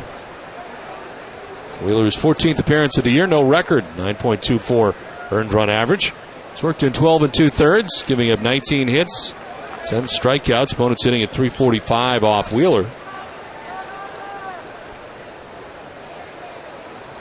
Last pitched in the series in Cleveland 5 days ago, and went an inning giving up a hit. Fly ball foul down the right field line off the bat of Carlos Quentin. Wheeler, since coming off the DL, has thrown 2 scoreless innings. Over 2 1/3, has not given up a run since coming in, and 6 of his last 9 have been scoreless.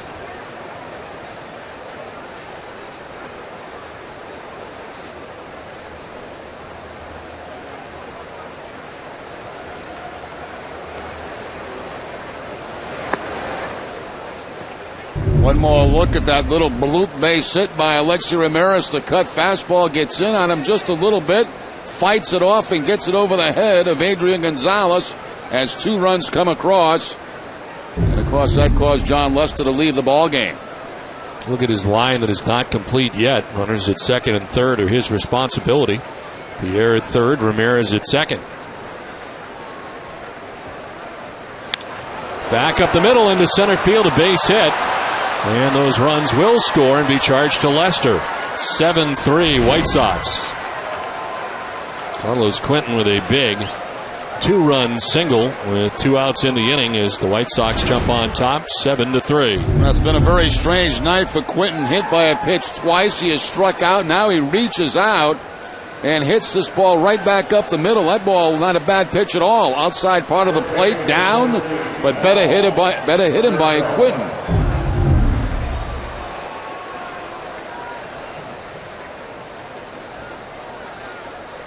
Most runs John Lester has given up since he gave up 8 in his last start of last year, and that also was against the Chicago White Sox.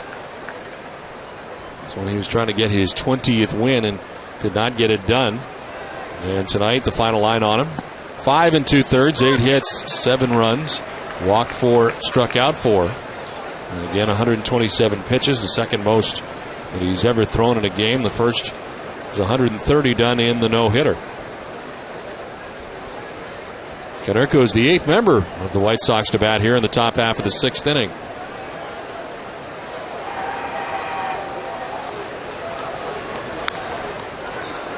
Oh, 0-2. On a 24-minute wait for Jake Peavy. Doesn't mind. His team's collected 4 runs to pull ahead.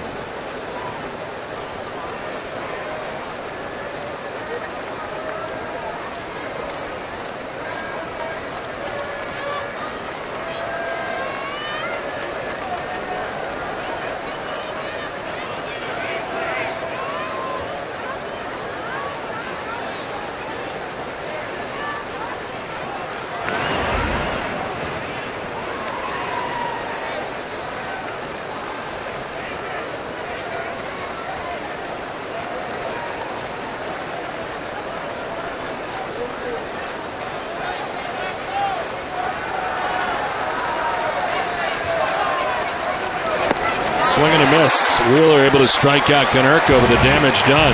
White Sox score 4 times and take a 7-3 lead.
Bottom of the 6th inning back at Fenway Park, 7-3. White Sox on top of the Red Sox. So what kind of impact, if any, a 27-minute wait has on Jake Peavy. His team collects 4 runs, and the White Sox have a 7-3 lead. His 80th pitch fouled off, and Gonzalez down 0-2. The league leaders brought to you by Verizon 4G LTE. And home runs in the month of May. Both Adrian Gonzalez and David Ortiz with 9 each. Say Bautista of the Toronto Blue Jays on top of 11. Mark Teixeira with 10. Well, Curtis Granderson has got 9 and is really powered up this year.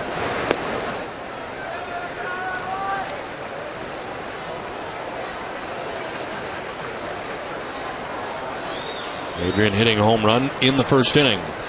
His 10th of the year. Fouls it off, and it hangs at 1-2.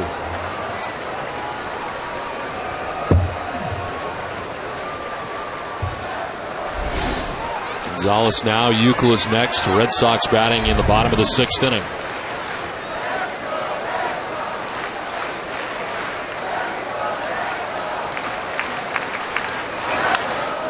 Hooked into right center. That gets down and rolls. Rios over to cut it off as Adrian Gonzalez has got a base hit to begin the 6th inning. Now, the Amica Pitch Zone is brought to you by Amica Insurance. Amica Insurance is not just how you covet, it's how you treat it. And back in the first inning, you see the location of the pitch. A cut fastball down and in to Adrian Gonzalez, and he takes it out of the ballpark for home run number 10 on the season.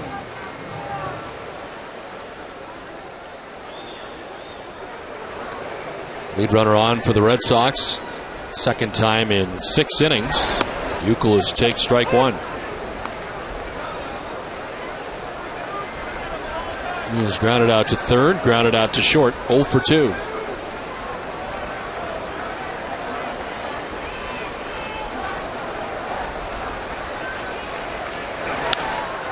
In the air to right field. In comes Lillibridge.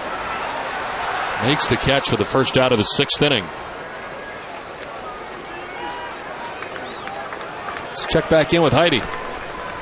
Well, Don, the Red Sox are asking their fans via Twitter and Facebook if they want to move Saturday's game to a 1:05 start instead of 7:05 because of the Bruins game.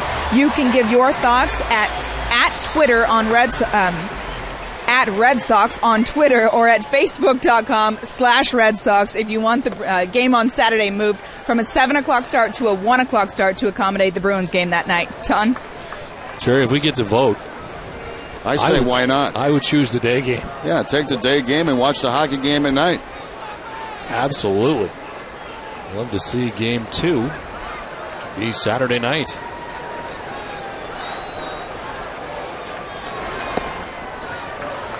Ball 2 to Ortiz, 2-0. I mean, it really doesn't matter much to us. We don't have much scheduled for Saturday. You might as well come in and do the day game and then go home and watch some hockey. Sounds like a plan.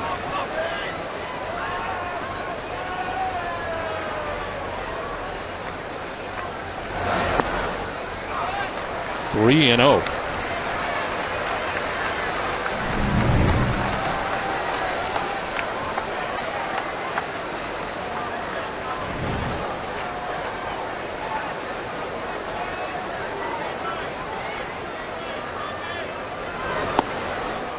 That's a strike, 3-1.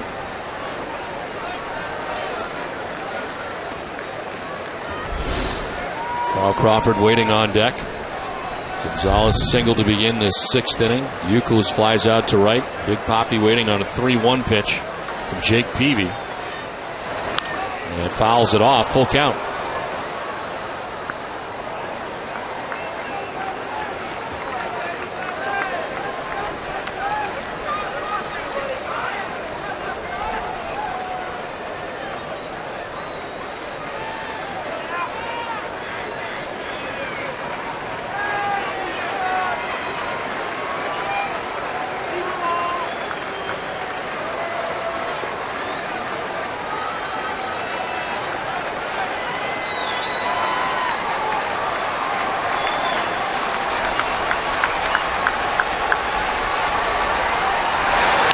Ortiz into right field, a base hit. Lillibridge will grab it. Gonzalez stops at second. Red Sox have 2 on with 1 away. Well, plenty of time for the Red Sox to come back in this game. Couple of base runners here in the 6th inning. David Ortiz gets the slider from Peavy and finds some open ground out there in right field.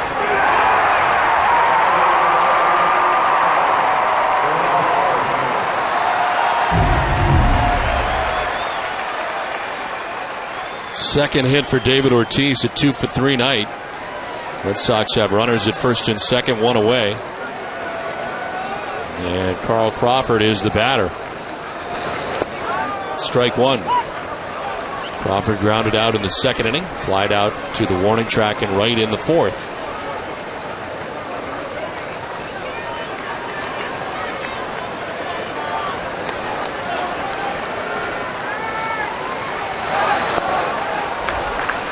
One ball, 1 strike. Wind has shifted and is starting to blow in lightly from center field.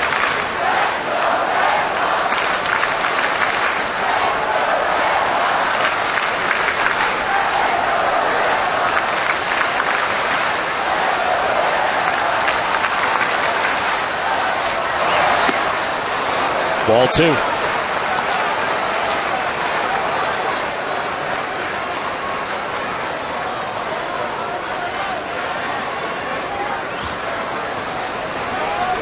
Down by 4. Red Sox looking to create a rally here in the 6th inning.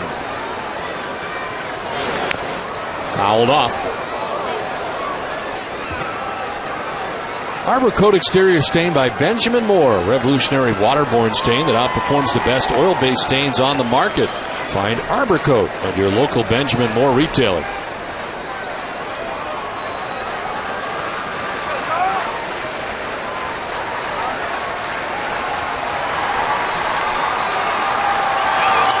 Crawford fouls off another, hangs tough, 2-2.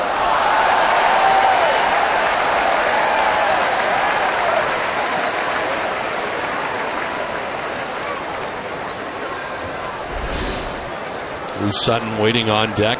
1 out here in the 6th inning. Adrian Gonzalez got it started with a single. Euchel is flied out. Ortiz singles. Now Crawford takes ball 3.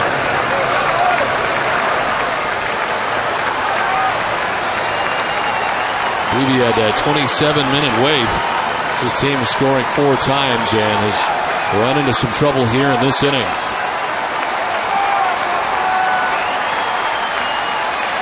Crawford to right field. Lillibridge coming in. Now he's got to go back and over to make the catch. Had to adjust quickly, and a ball that changed direction on him a little bit. But he makes the grab out there. Ball struck on a line pretty well, but he's out number 2. That's the 2nd time tonight that Crawford has crushed the ball to right field, and he's got nothing to take to the bank with him. Line shot. As you see the ball coming back toward Lillibridge. Makes the catch, and men remain at first and second. Last time out, it looked like Crawford had a home run down that right field line, but that fell short.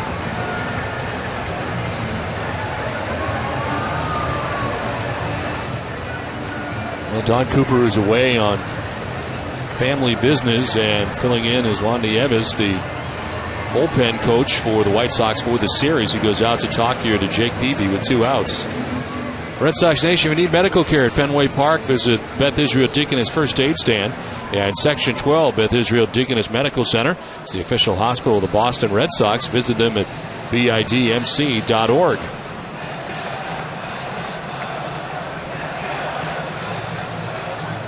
So 2 on, 2 down, and Drew Sutton coming up.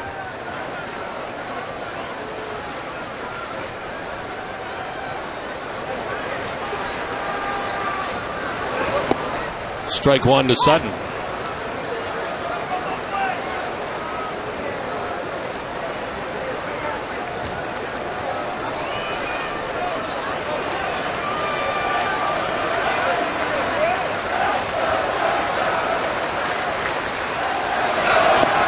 In the dirt, and it is a ball and a strike now to Drew Sutton. Action in the pen for the White Sox. Left-hander up, Will Oman, former Baltimore Oriole, warming up. as Peavy gets ready to throw his 100th pitch.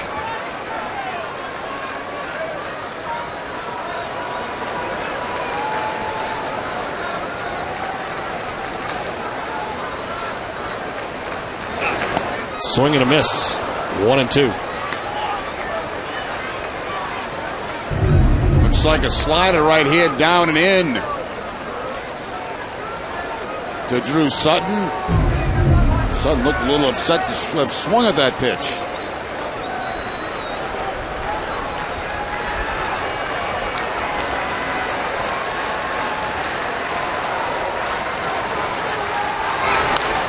Sutton swings at this and fouls it back. Still 1-2.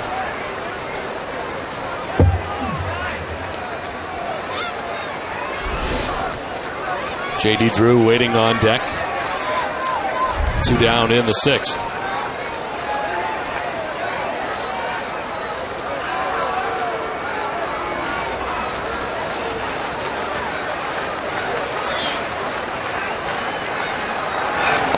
Swing and a miss. Elevated at 91. Sutton chases. Red Sox strand a pair.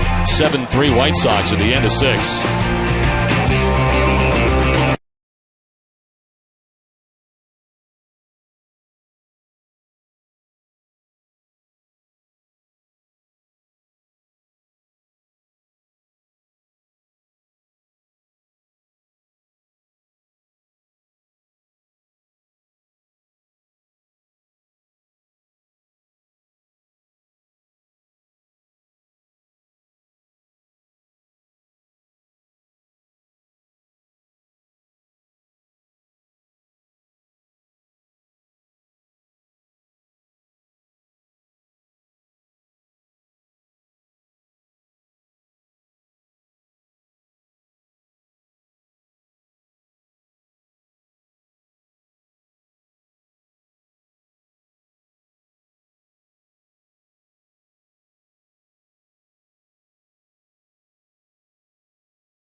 Red Sox, Peavy giving up a couple of hits in that inning, but working his way around it. And the White Sox remain on top by 4 as we play along to the 7th. A.J. Przinsky skies one to deep left. Crawford back in front of the scoreboard to make the catch.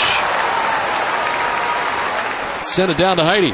Well, Don, Jason Varitek has special catcher's gear once again in honor of Memorial Day. He's wearing it in the bullpen tonight. It's a pretty cool camouflage look with his signature tech embroidered on the collar. The gear is going to be autographed and raffled off, with all of the money going to the home base program to benefit veterans returning from Iraq and Afghanistan. For more information on the raffle, you can go to redsox.com, and that should be up tomorrow on redsox.com. Don? All right, Heidi, thank you very much. Jason Varitek has done that for years, different holidays and for different charities. It's good looking catcher's gear he's got going tonight. It's like he's getting ready to go into combat.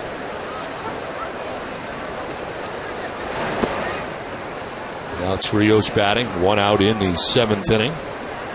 Rios 1 for 3, single, and scored a run his last time up.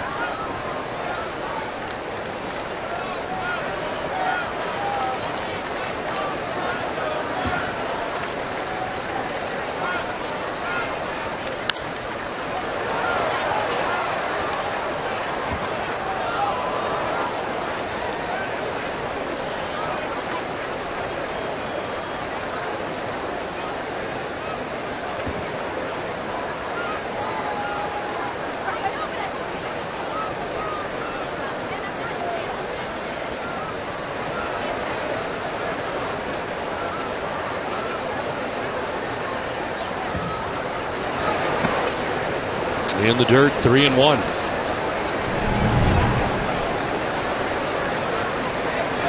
Dan Wheeler coming into the game to get the final out of the 6th inning. Allowed 2 inherited runners to score on a base hit by Carlos Quinton. That's A.J. Brzezinski to begin the 7th. This is 3-1. And a strike 2.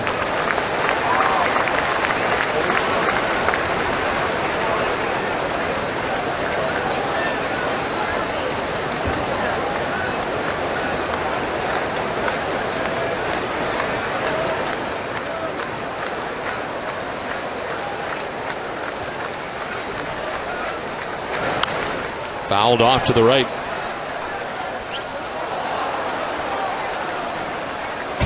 Boston Red Sox baseball in Nesson is brought to you in part by Eastern Bank, awarded highest customer satisfaction in retail banking in the New England region 2 years in a row by J.D. Power and Associates.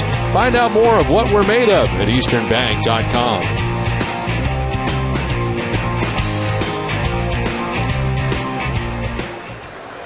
Out in the 7th inning, Alex Rios with a 3-2 pitch. Chopped off the plate slowly down the third baseline. Euclid's going to let it roll, and it will roll foul. No other choice there for Kevin Euclid. If he feels the ball, he's not going to get Rios at first base. You might as well let it roll and hope that it rolls foul, and it did. You can tell, you can read the spin on the ball if you're Kevin Euclid, and he did right there.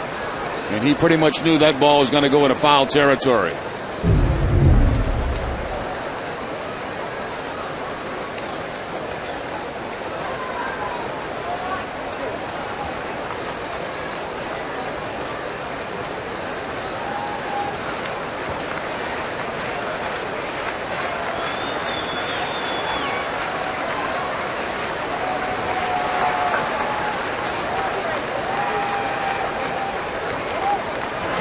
Three-two fouled off.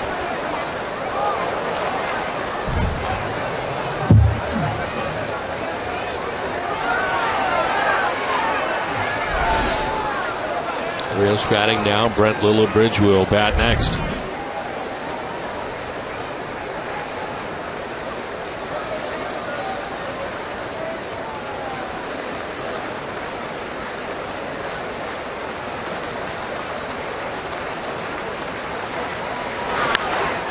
Chop to short, Sutton to his left. The throw is good, and there's 2 down in the 7th inning.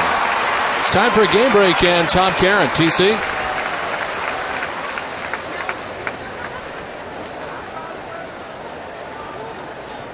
Right fielder number 18, Brent Lillibridge.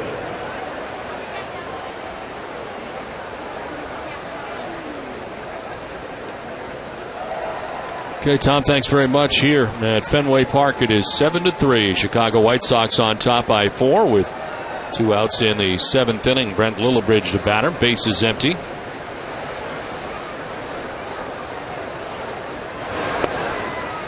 There is strike 1.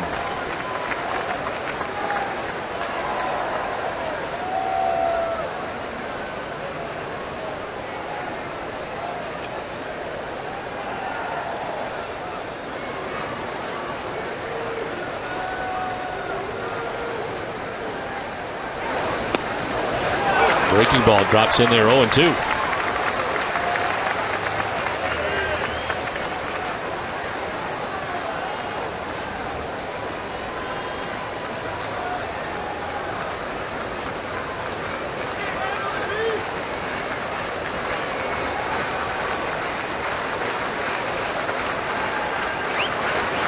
Swing and a miss. Wheeler strikes out Lillibridge. It's a 1-2-3 7th inning.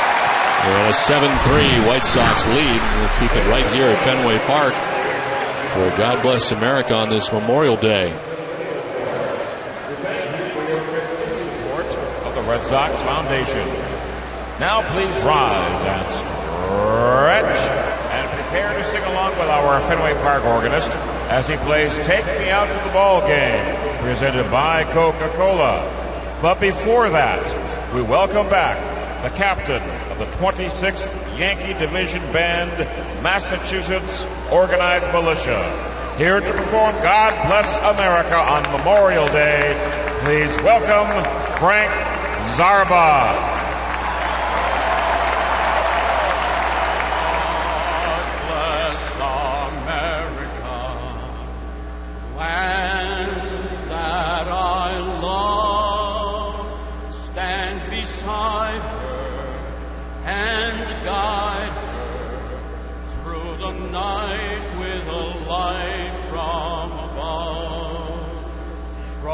the mountains, to the prairies, to the oceans, white with foam.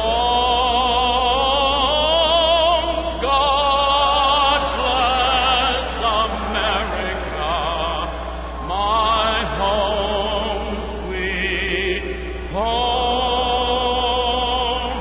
God bless America, my home, sweet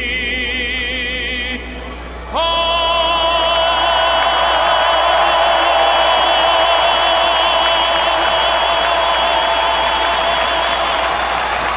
Nicely done by Frank Zarba. 7th inning stretch from Fenway. Let's check in with your Need to Know with Nesson Daily, presented by Sunlight Financial. Here's Jade McCarthy.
Back at Fenway Park, 7-3. White Sox on top of the Red Sox here in the last of the 7th.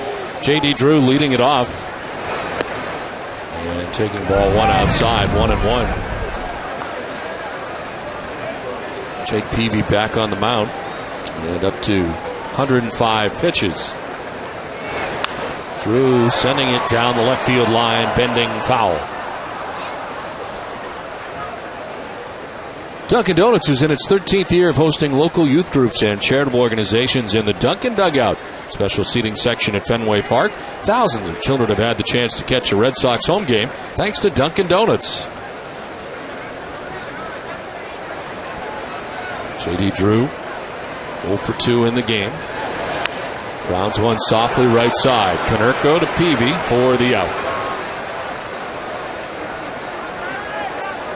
Well, tomorrow night, following Red Sox first pitch, be sure and join us for Red Sox Game Day Live, presented by Uno's with TC, Peter, and Heidi at 6:30. Alfredo Aceves will make his third start of the season as the Red Sox continue their 3-game series with the White Sox. Plus, the Boston Globe's Michael Vega will have the latest news and notes from the Red Sox clubhouse. Our coverage begins tomorrow at 6, and it's only on Nesson. Matt Thornton is up in the pen for the White Sox, tall left-hander. One out in the 7th for Jared Saltalamacchia, who gets jammed and pops it up on the left side. Brent Morrell, 2 down in the inning. Well, very impressive performance tonight by Jake Peavy, making only his 4th start of the season and holding down a very hot Red Sox lineup. Michael Bowden warming in the Boston pen. We have seen an inning and a third relief for Dan Wheeler.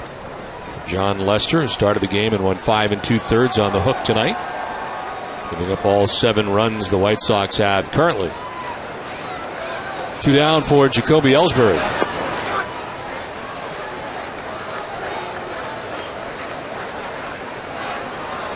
Ellsbury is fly to center, doubled and scored, and struck out swinging.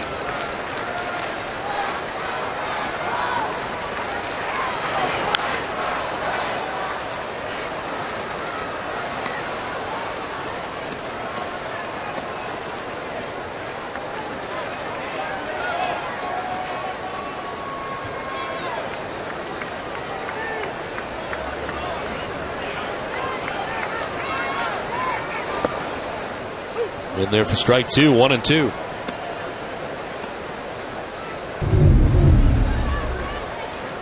Foul ball over by the Red Sox dugout. Adrian Gonzalez with a good bat control always, even when just in the dugout.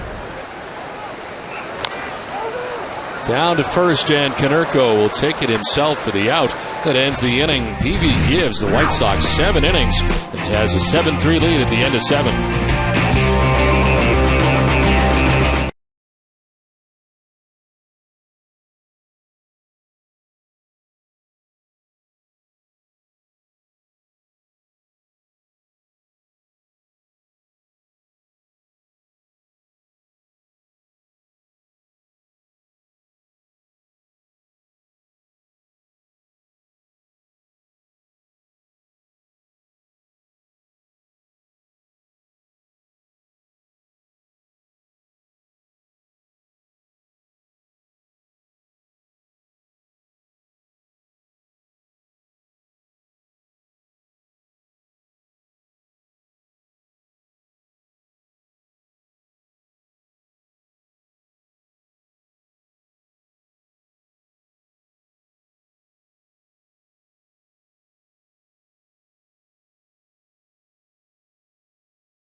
Clearwater Revisited will take the stage live at MGM Grand Theater in MGM Grand at Foxwoods. Get your tickets now at foxwoods.com. Long as I remember being been coming down. 8th inning back at Fenway Park. It's 7-3. The Chicago White Sox on top. And the Red Sox bring on their 3rd pitcher of the night. Michael Bowden, they just got called back up from Pawtucket. His 17 appearances in Pawtucket. 2-1 record with a 4.15 earned run average. 26 innings for the Paw Sox and 240 opponent batting average. Delivers with strike 1 over the outside corner to Gordon Beckham. Beckham has been on twice, a walk and a single. Michael Bowden called up on Wednesday prior to the ball game. First stint of this season where the Red Sox appeared 14 games with the Paw Sox. We just saw this year all in relief. Had 30 strikeouts to 8 walks. Time of his recall, he's leading all AAA relief qualifiers for the fewest base runners per 9 innings. Last year made 14 relief appearances for the Red Sox at a 4.70 ERA.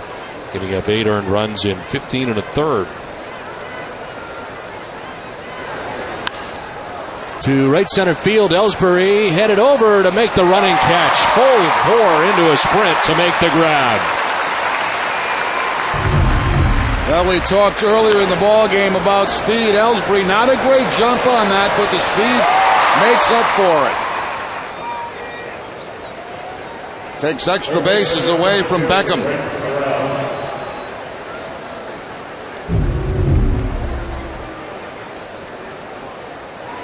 More action for the White Sox. Saw Matt Thornton up, now Brian Bruni, former Yankee, and Jesse Crane on the right, both warming in the pen for Chicago. Bowden misses for ball one to Brent Morrell. Walked in the second, fouled out in the fourth, struck out in the sixth.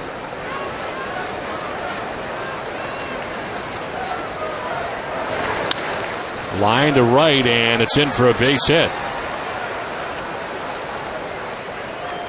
One out single for Morrell. I want to remind you, immediately following our game, stay with us for WB Mason's Extra Innings Live with TC, Peter, and Heidi.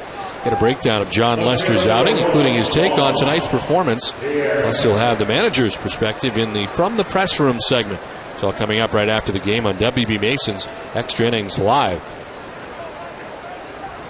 One out, one on as Juan Pierre checks in for his fifth plate appearance of the night.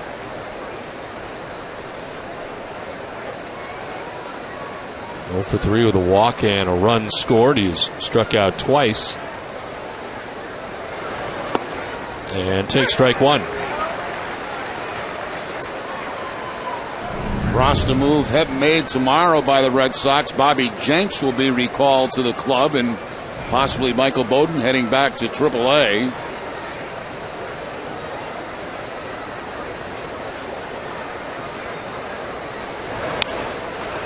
Shallow right, and Drew coming in hard. It'll fall for a base hit.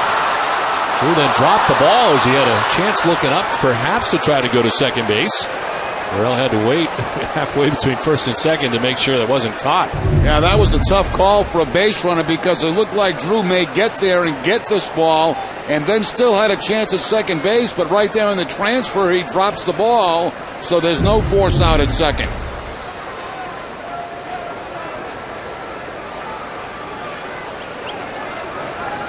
And 2 on, 1 away.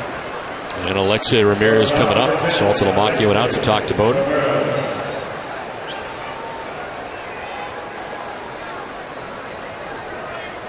Alexei Ramirez, a 2-hit night, 2 runs batted in. He's got a single and a double. Part of the 7-run attack for the White Sox, who now have 11 hits. Everybody's got at least one, with the exception of Brent Lillibridge. There is strike one.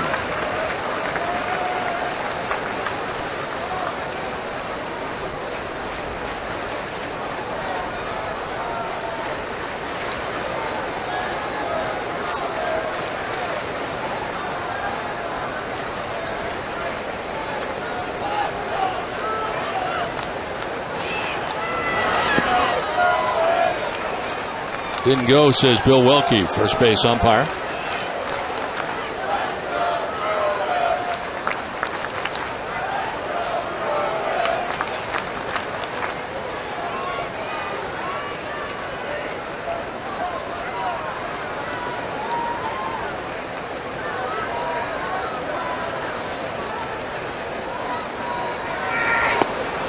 Just outside, 2-1.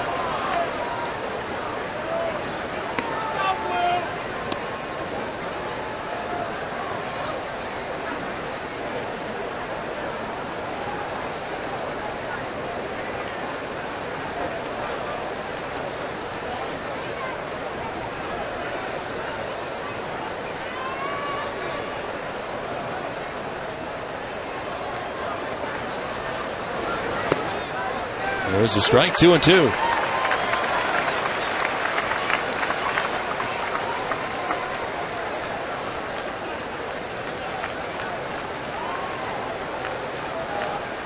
Lester tonight went 5 2/3, giving up 7 runs.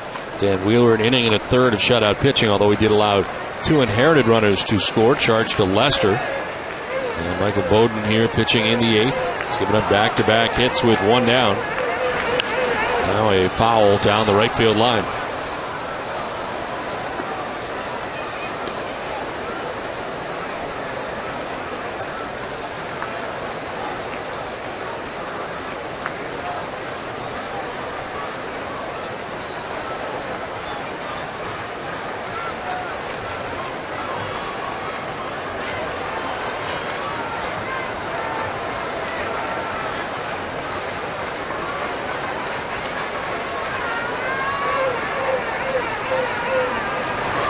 In the dirt, kicks off Saltalamakia. The runners will move up. Still didn't know where it was, so Bowden runs it down. I'm in the fungo circle. Wild pitch charge to Bowden. Yeah, Bowden tries to snap off that breaking ball, bounces in the dirt, then Salty had no idea where it was as it was rolling up that third baseline. Hits him right off the elbow, it looks like. Can't find it right away, and two men move into scoring position. Red Sox have to bring the infield in now with the one out. Trailing by 4 runs. Infield in all the way around. 3-2 the count.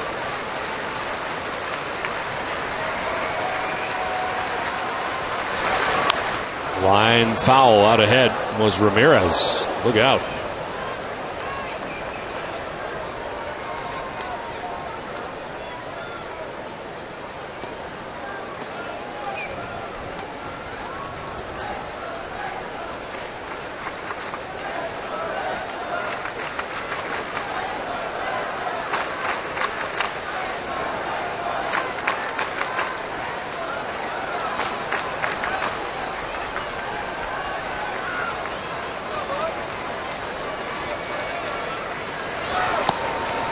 Ball 4, and Bowden loses him to load the bases.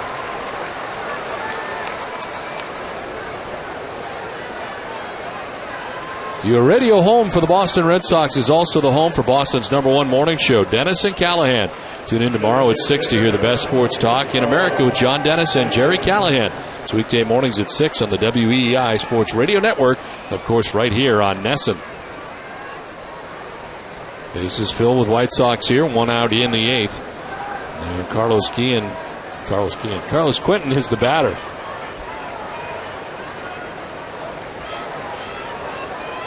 Quentin has been hit by 2 pitches and single. It's outside for ball 1.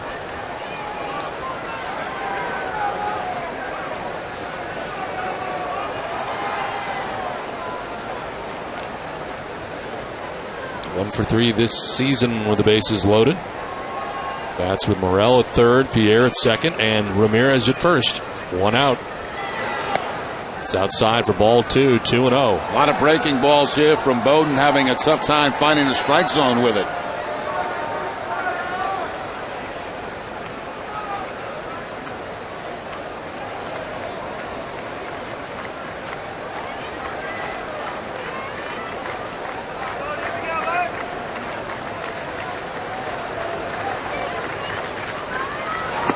Swing and a miss that time. Got to buy him 93 on the fastball.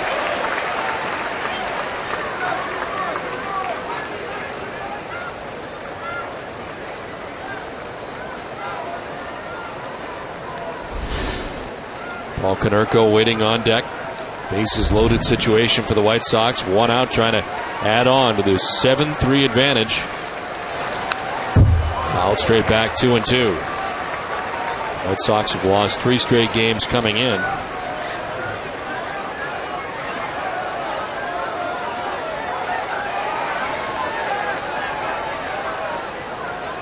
(24-31) on the year, losing records on the road and at home. 10-13 at home, 14-18 on the road.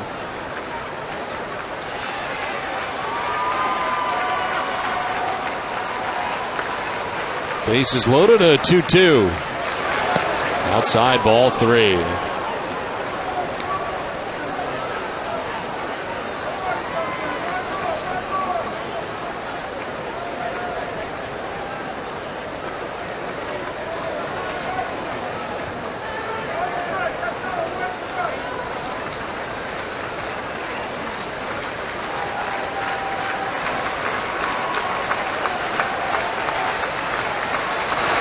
3-2 is strike three. Quinton doesn't like it, but Bowden comes up with a big strikeout. 2 down in the inning. I think Carlos Quinton was surprised to see a fastball. It did mostly breaking balls to him, everything away, and now the fastball to the outside part of the plate for the strikeout.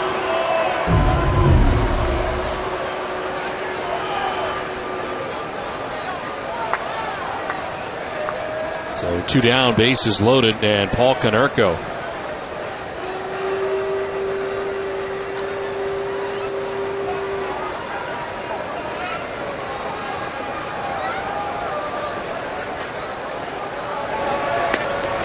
Strike over the outside corner.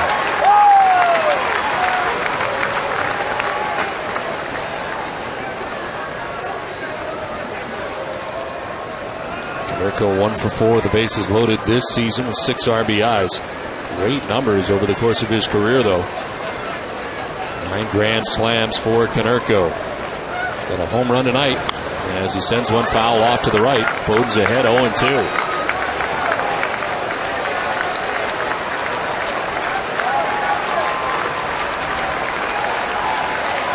Michael Bowden ahead 0-2. Bases loaded, 2 down.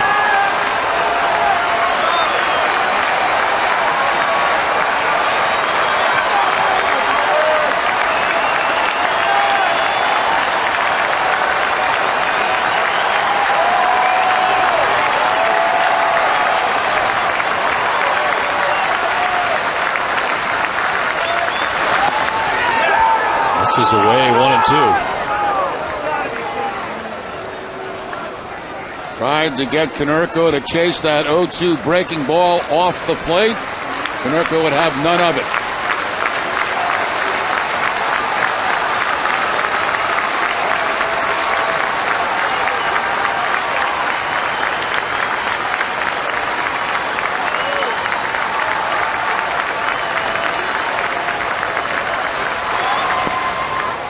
Two and two.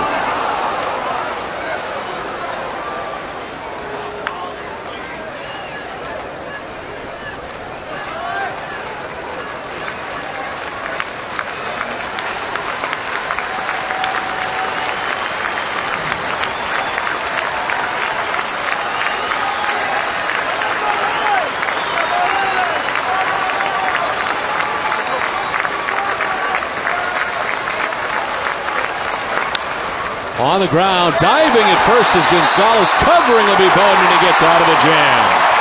Nice play by Adrian Gonzalez. 7-3, White Sox on top.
Well, Adrian Gonzalez with the Red Sox trailing 2-0 homers in the first inning for Adrian, his 10th home run of the year.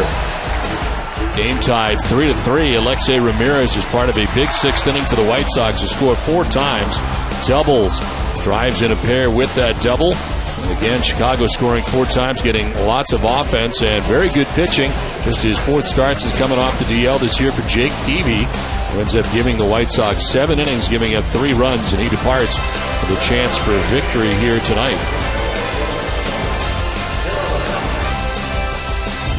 It is on to the last half of the 8th inning. Dustin Pedroia leading it off against the new pitcher, Jesse Crane. 23rd appearance, 2-1 with a 2.66 earned run average. 13 walks to 24 strikeouts. Actually walked more guys than he's allowed hits. Pedroia jolts one out towards deep right field. Lillibridge going back onto the track to make the catch right in front of the wall and the bullpen. Pedroia gives it a ride, but he's the first out of the bottom of the 8th. Now, there have been a few hit hard out in that direction tonight, but none have gone out of the ballpark, with the exception of Adrian Gonzalez back in the first inning. Pedroia puts a charge in this one all the way back to the warning track and almost to the wall.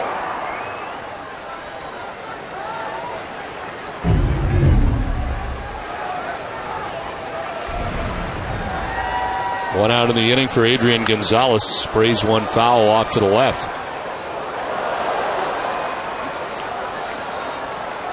Saw the home run by Gonzalez from the first inning, but he also has a single to center field. 2 for 3 night for the Red Sox first baseman.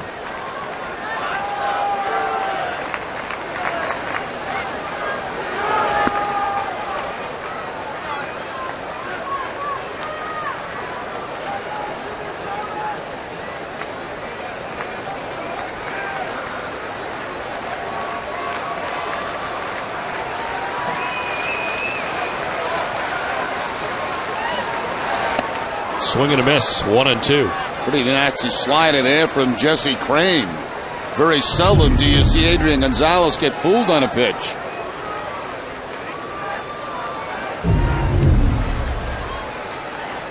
White Sox had Matt Thornton up earlier. He's back up again.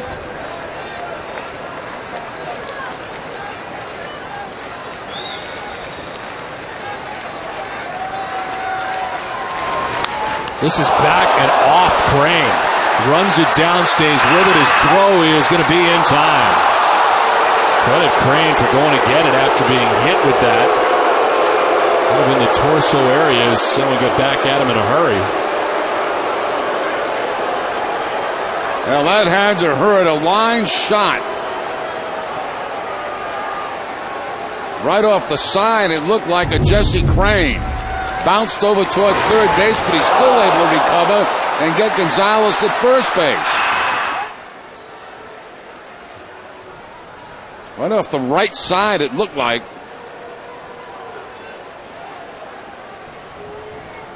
Nice pick out of the dirt there at first base by Konerko.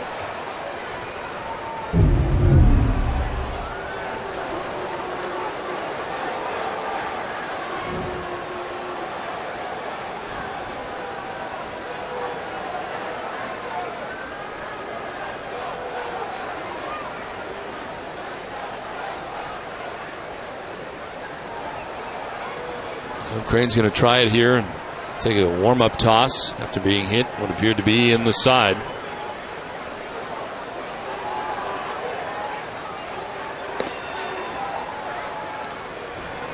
Herm Schneider, the head athletic trainer for the White Sox out there. And looks like Jesse Crane is all right. Herm's been with the White Sox a long, long time.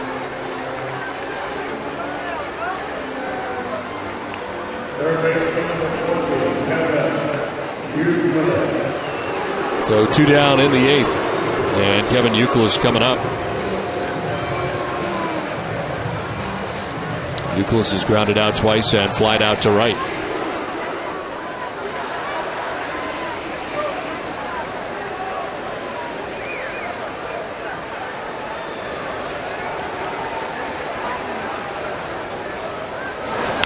Youkilis on the ground and through into left field, a base hit.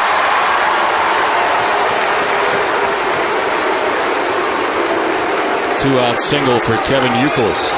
Well, Youkilis picks up his first hit of the night, and that's going to be it for Jesse Crane. Fastball, Youkilis gets on top of it and puts it right by third base for the base hit. 1 for 4 night for Youkilis. Pitching change from Fenway. White Sox on top 7-3.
Red Sox did turn to Frank Webb's Bass Center to the showrooms of FW Webb. Find a showroom near you at frankwebb.com. Jesse Crane, a painful outing as he gets hit in the side. They've got the out of Adrian Gonzalez. 2 outs before he gives up a single to Youkilis. Now departs as Matt Thornton comes into the game. 20th appearance for Thornton, 0-3 with a 6.06 earned run average. He's walked 10 and struck out 17 and 16 in the third. And opponent's hitting at 342 against him. Comes in to face David Ortiz. David is 3 for 10 against Thornton in his career as he takes strike one.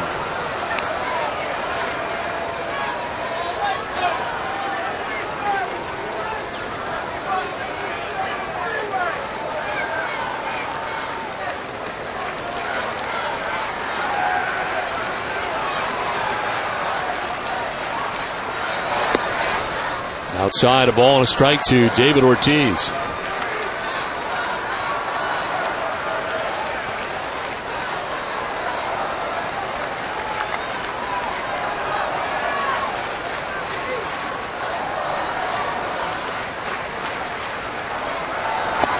Elevates and Ortiz chases. But coming up after the game tonight, it's Granite City Electric's Red Sox final with TC, Peter, and Heidi. Get the final word from Fenway and a preview of tomorrow's starter Alfredo Aceves as he takes the mound for his third start of the season. Plus all the highlights from around the majors coming up right after the game. And it's only on Nesson. 1-2 pitch. Outside, 2-2.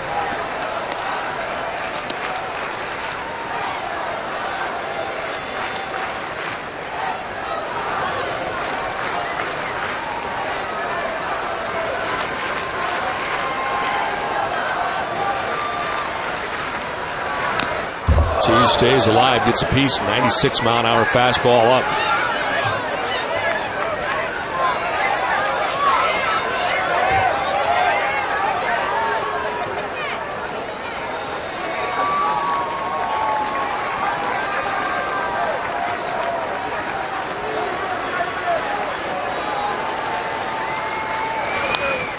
Fouled off again. Ortiz, all fastballs in this at bat with the exception of one pitch that was a breaking ball. Big Papi falling the last couple back. Crawford waiting on deck, 2 down in the 8th.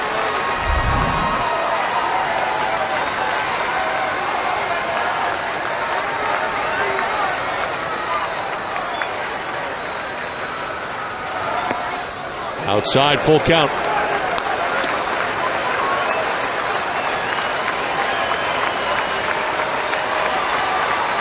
Thornton's start of the year as a closer for Ozzie Guillen, but blew the first 4 opportunities he had. 3-2 pitch. Ball 40, walks Ortiz. Comes in a lefty-lefty situation. He walks Big Papi. No base runners for the Red Sox. See what Ozzie thinks of that.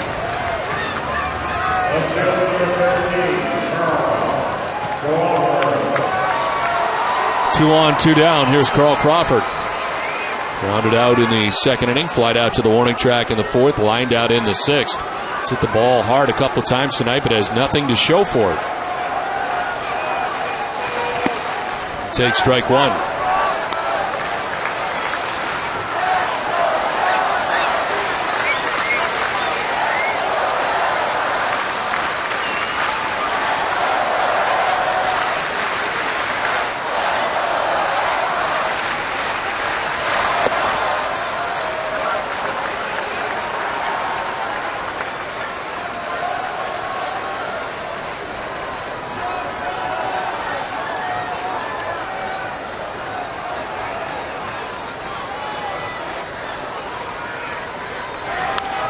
Late swing, protective swing, fouled off, 1-2.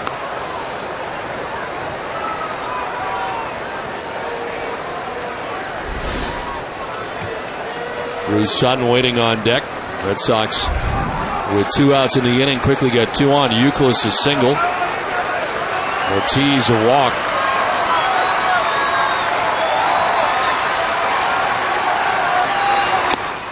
Strikeout.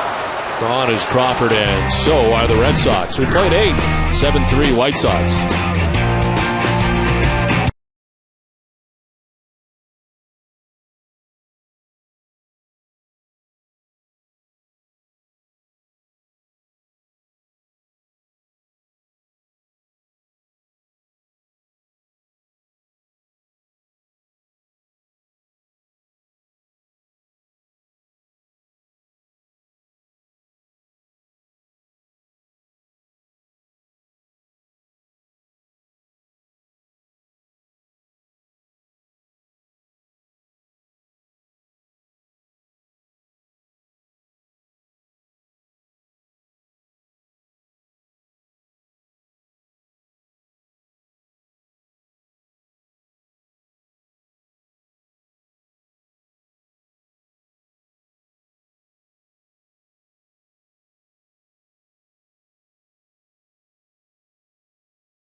Brought to you by Southwest Airlines, Dunkin' Donuts, Quick Read,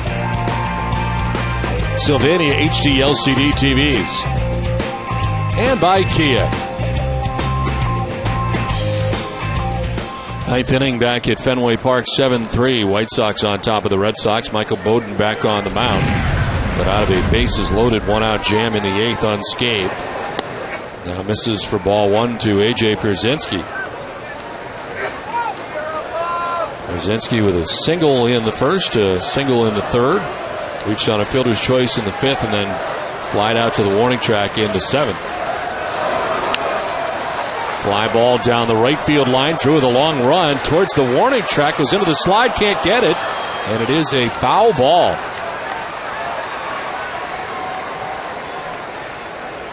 Well, JD getting very close to that wall out there. He feels the warning track. He goes into the slide, and the ball bouncing in fair territory right off the top of the wall.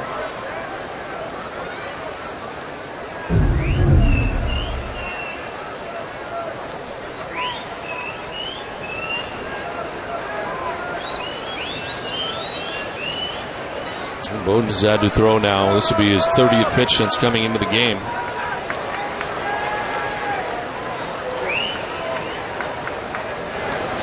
Down and into Pierzynski, 2-1.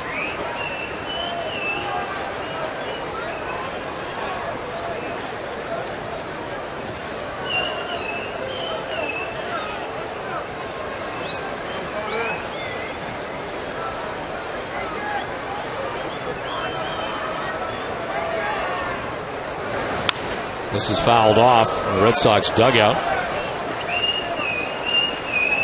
Well, never at a loss for words is Ozzie Guillen, and the losses have been kind of mounting up for the White Sox. They had a tough loss in 3 in a row in Toronto, and this quote came out yesterday following the game against Toronto, and referring to the 2005 team and how much he cares. And they got a lot of play. Of course, part of it looks like he's kind of taking it out on White Sox fans, and he really tried to fix that very quickly last night and today. And with more on that and the quote, here's Heidi Watney. Well, Don, Guillen's comments came as a part of a 10-minute discussion on how coaches and managers are immediately blamed if anything goes wrong. And when a quote was pulled and used out of context, making it look as if Guillen was ripping White Sox fans, he got pretty fired up. He immediately went to Twitter to post his outrage and defend himself. And I asked him today about his thoughts on using Twitter in that forum. Well, I think it's a good way. I'm not going to use Twitter just because to save my life or say the thing I say. That's why I think I had the media. That's the way I had the PR department. But I think yesterday, especially when you say I was talking about Chicago fans, I was saying stuff about Chicago fans. Man, this is my 21st year with the White Sox. I just put in Twitter, I say most of the fans behind me. What the hell I got to say anything about the fans? Guillen said he doesn't use Twitter to talk about the team, particularly after a $20,000 fine and 2-game suspension after he tweeted during a game following an ejection. He said he doesn't always like the comments he gets on Twitter, but that's a part of his accessibility, and he likes being very open like that. Don? All right, Heidi, thank you very much. There's never been a loss for words, and over the years, sometimes controversial, but you always know what Ozzie is thinking. You got to love Ozzie Guillen. I mean, I love him as a player, and I love him as a manager. He's not afraid to speak his mind. And he has had the support of those people in Chicago for a long time as a player and a manager. Pitch missing outside from Bowden. 2 down here in the 9th, and Brent Lillibridge batting.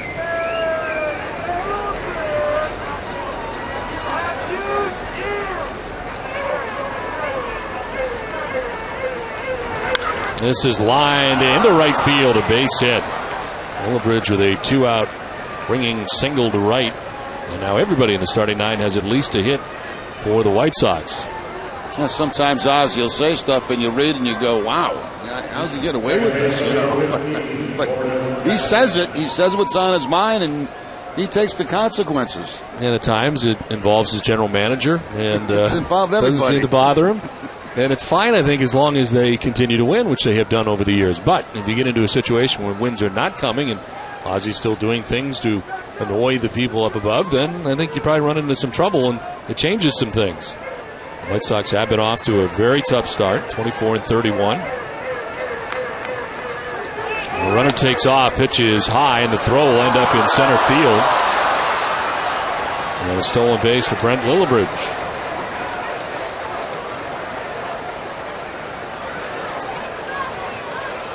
Lillibridge picks up his 5th of the season as he takes off at first base, and the ball from Saltalamacchia takes off into center field.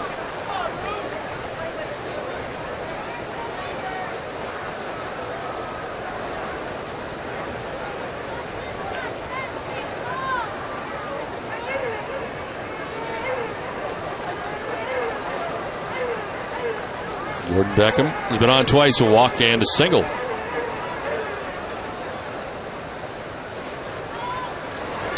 Fouled off, and it's 1-1. Don't forget, coming up immediately after the game, stay with us for WB Mason Extra Innings Live. It's all the post-game coverage you'll need right here on NESN.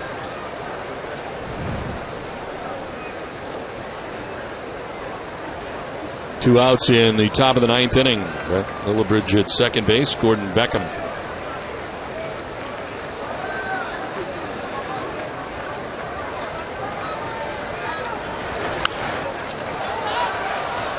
And also, don't forget, on Wednesday afternoon, if you've got looking for something to do, you want to go to a ball game, there's over a couple of hundred good seats available here at Fenway Park for the game between the Red Sox and the White Sox.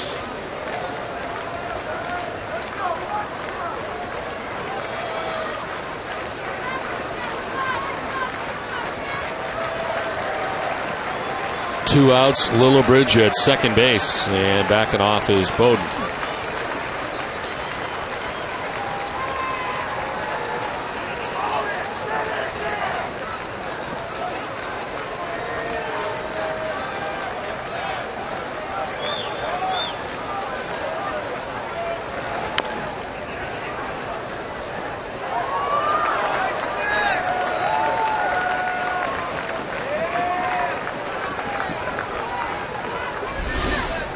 Brent Morrell waiting on deck. Two outs in the top of the ninth. Red Sox will have Sutton, Drew, Saltalamacchia expected in the ninth.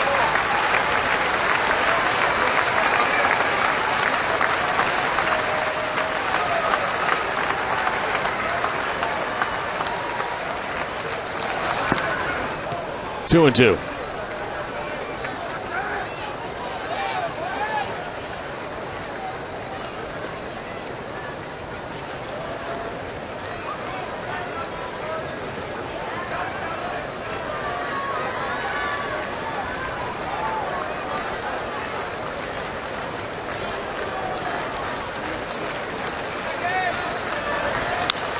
In the air to right field. J.D. Drew moves in a few steps.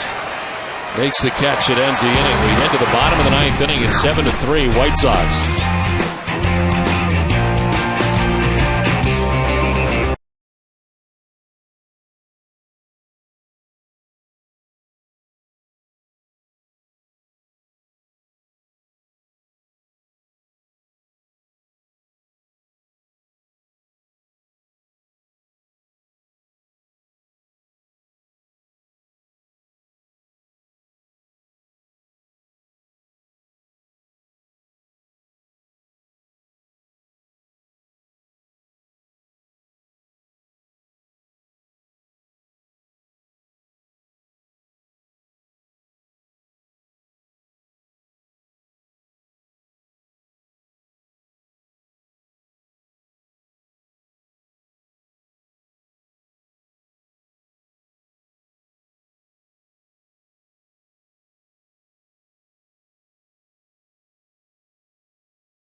It's 7-3, White Sox on top. Matt Thornton back on the mound as Drew Sutton leads it off for Boston and takes strike one.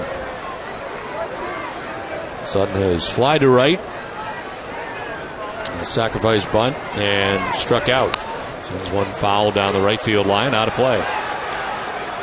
Mike Cameron has come out on deck to bat for J.D. Drew. The left-hander Matt Thornton on the mound.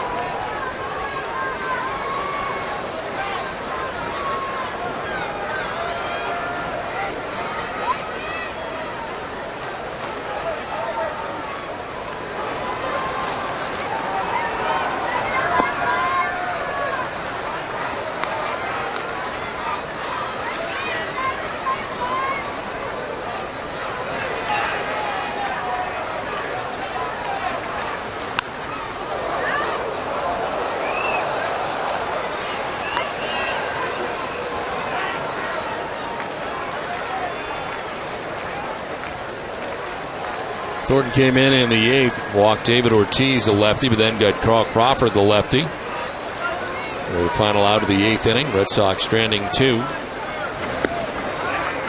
Ball 2 to Sutton, 2-2.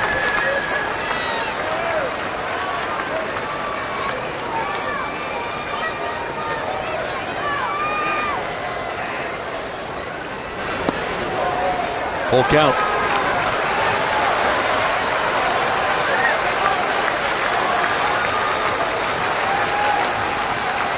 Had been 0-2. It's full now, 3-2. On the ground to third base. High hop. Morel's got it. Throw in time. 1 down.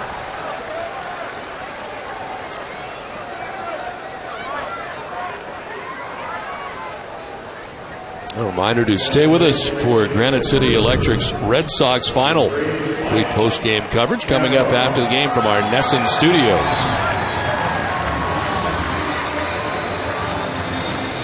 1 out for Mike Cameron, pinch hitting for J.D. Drew. Mike at 200, 3 home runs, 7 runs batted in.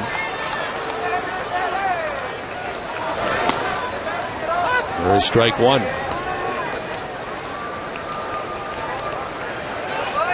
Third appearance as a pinch hitter for Mike Cameron.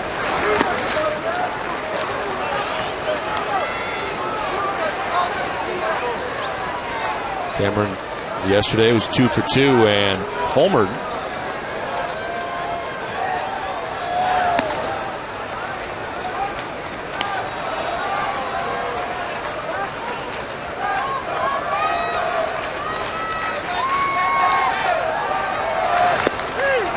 Strike 3 call over the inside corner.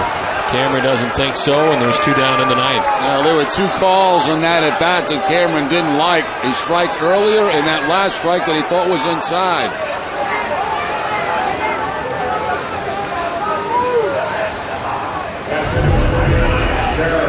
See what the Amica pitch zone says. And here's the earlier pitch in the at bat that he didn't like. He thought that ball was up and away.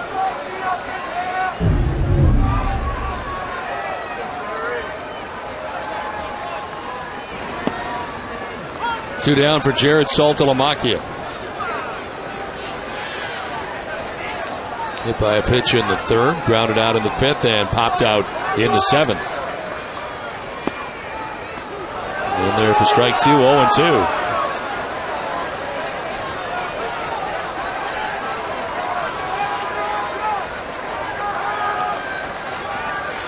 Red Sox down to their last strike with 2 down in the 9th. And a liner to first. Konerko makes the catch, and the White Sox have taken game 1 of this 3-game series. And tonight, tough night for John Lester, and of course they ran into Jake Peavy a little bit too. He pitched very well. He did. He pitched very well for the Chicago White Sox, only making his 4th start of the season, and pitched against a very hot Red Sox ball club, doing a nice job. John Lester was just not comfortable, you could tell, in this game right from the beginning, and ended up paying the price. So the White Sox take game 1 of this 3-game series. 7-3 is the final. The White Sox win it. For Jerry Remy and Heidi Watney, I'm Don Orsillo saying goodnight from Fenway Park. Join us again tomorrow night for game 2 of the series with the White Sox. Live coverage from Yawkey Way begins at 6. This has been a presentation of Nesson, New England's most watched sports network. It's time now for WB Mason's Extra Innings Live. Here's Tom Caron.